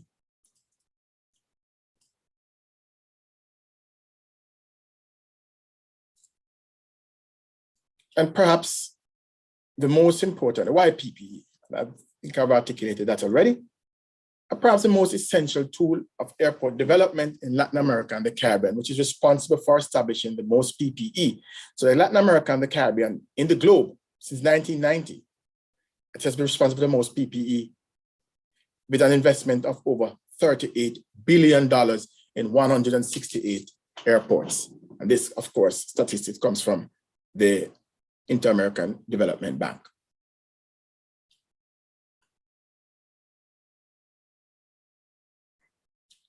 What's the preferred model of PPE?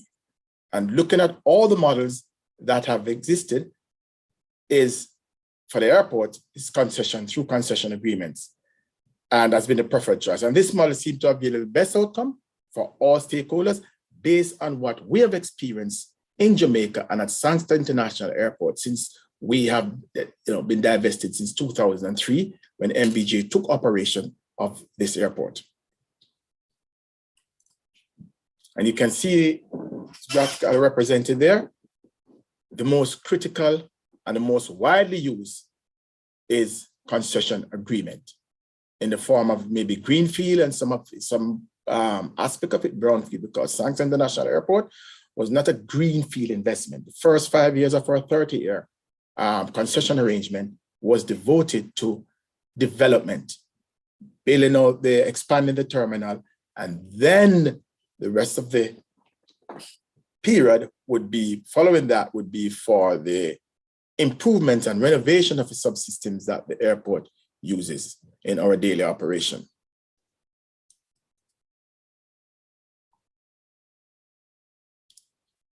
What does the airport concession really involve?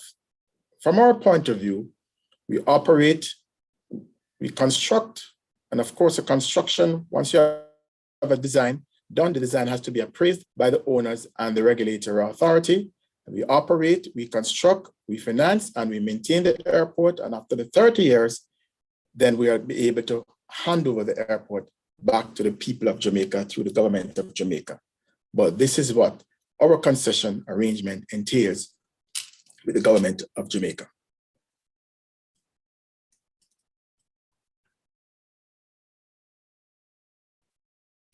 Another representation of what is involved in the PPE.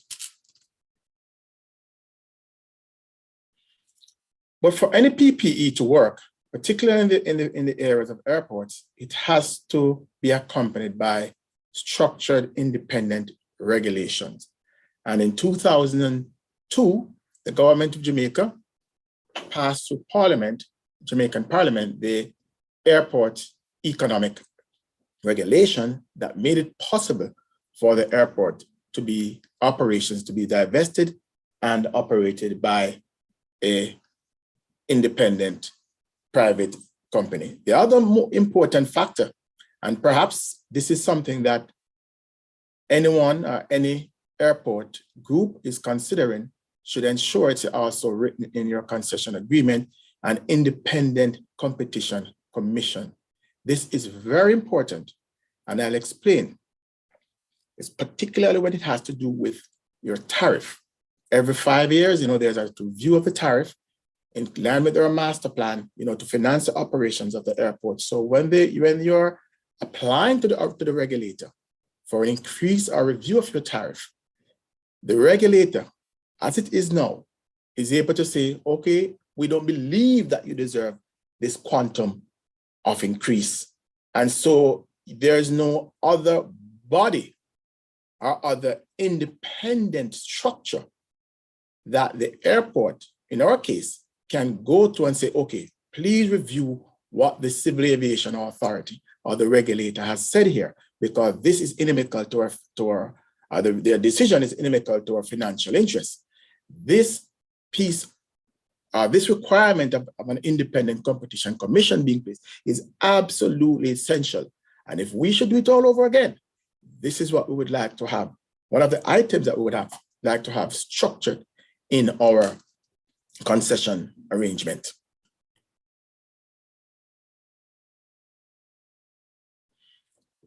And I spoke about the passage of the Economic Regulations Act, and the airport has benefited tremendously. The government also from the PPE arrangement.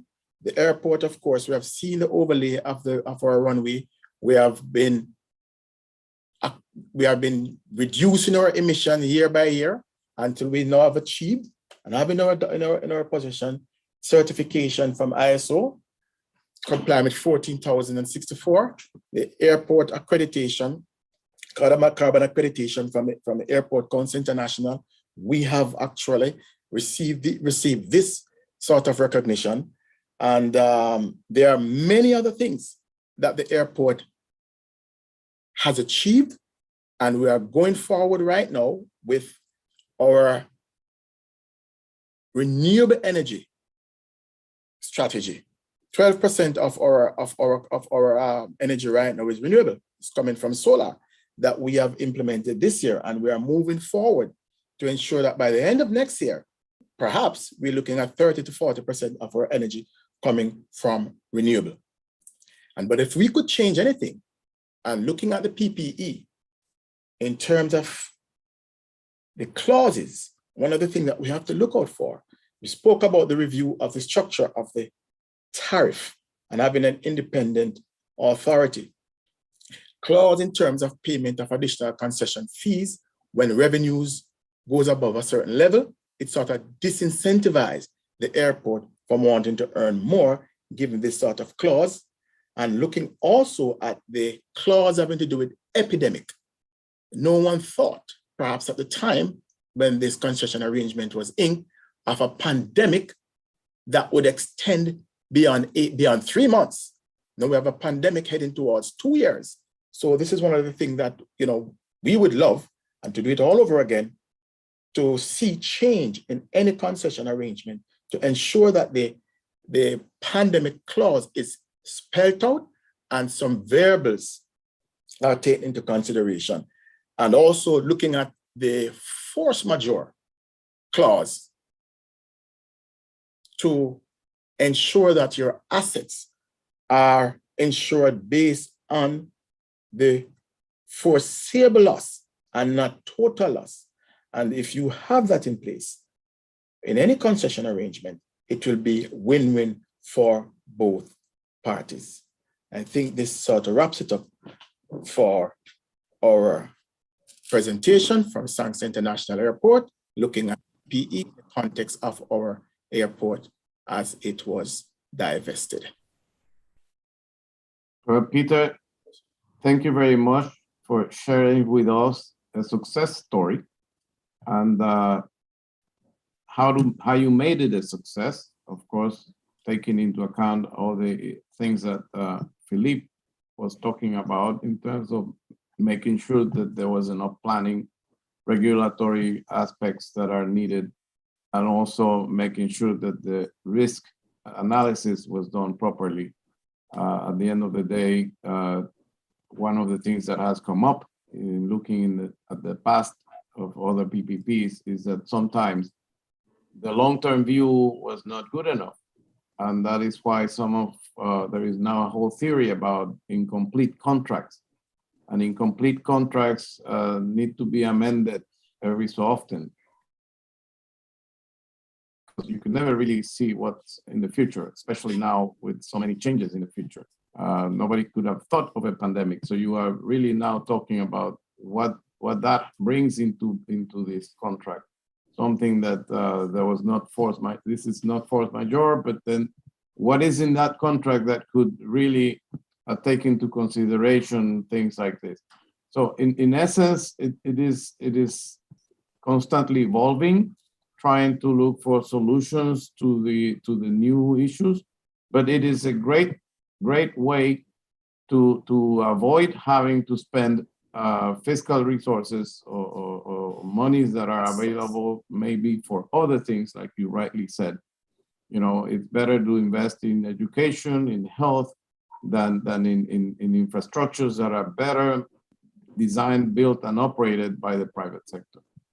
Thank you very much. And I'd like to ask all of you to turn your camera on. That's something that we didn't do at the beginning, but now that we're coming to the end, I'd like to ask that you turn your cameras, and with that, then I'll just have a few words on closing.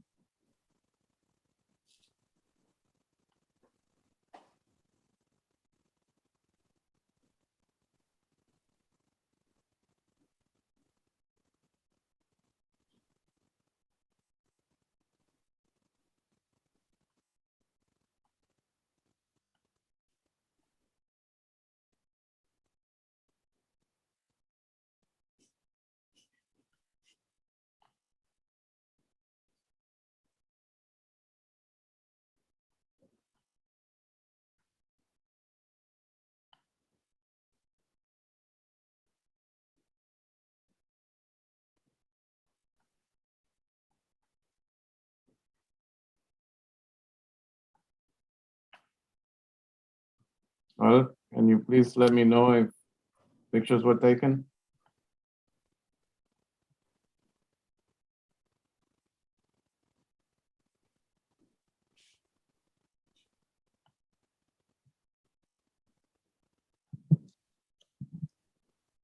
Okay, we can continue.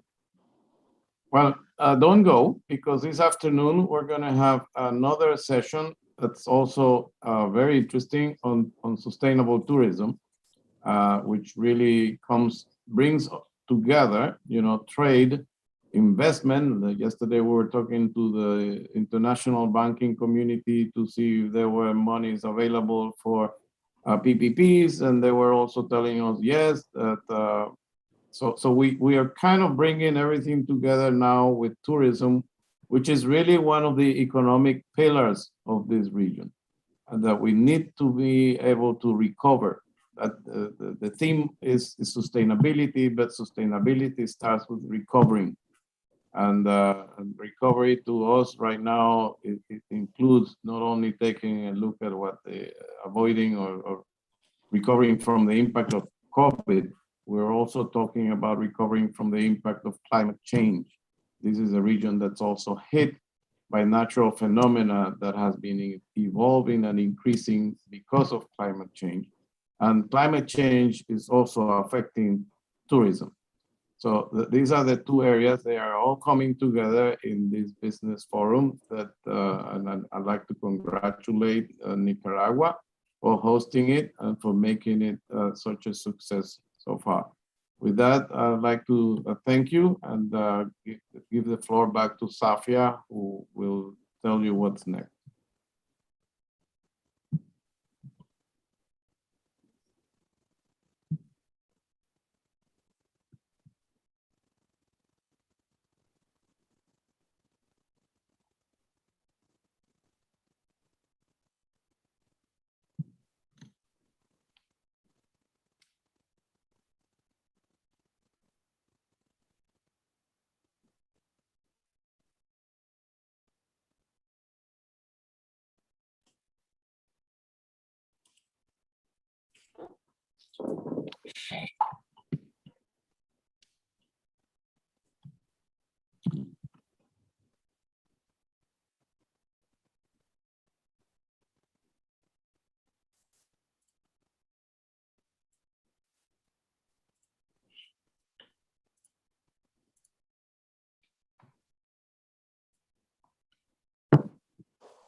I'm sure I told her already about.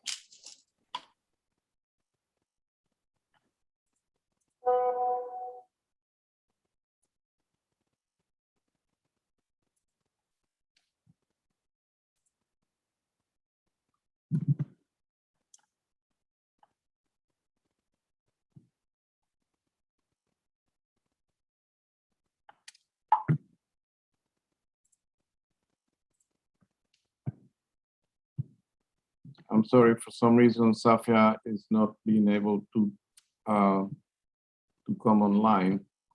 All right. Okay, let me give you just a brief of the afternoon session so that we can continue with the agenda.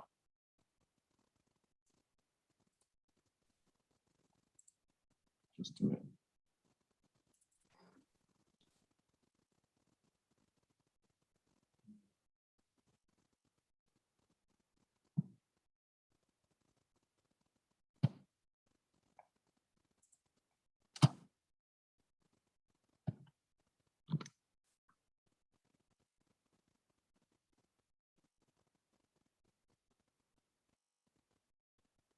Are you hearing me, Khalid? Oh, yeah, we're hearing you now.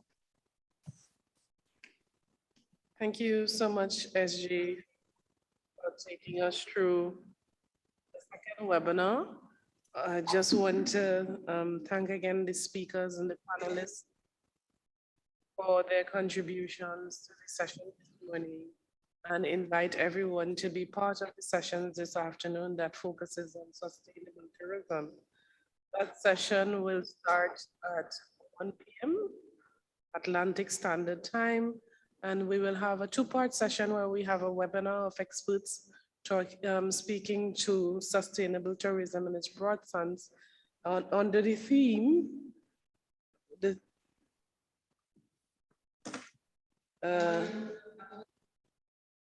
harnessing product diversification and destination asset protection to strengthen tourism resilience.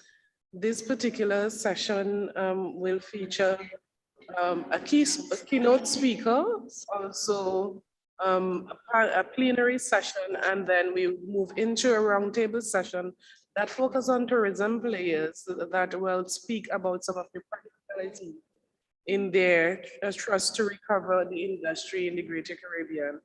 I invite you to be a part of this session. I remind you, registration is still open if you have not registered, and we will also be streaming live on the Business Forum webpage and ACS social media platforms. Thank you and see you this afternoon.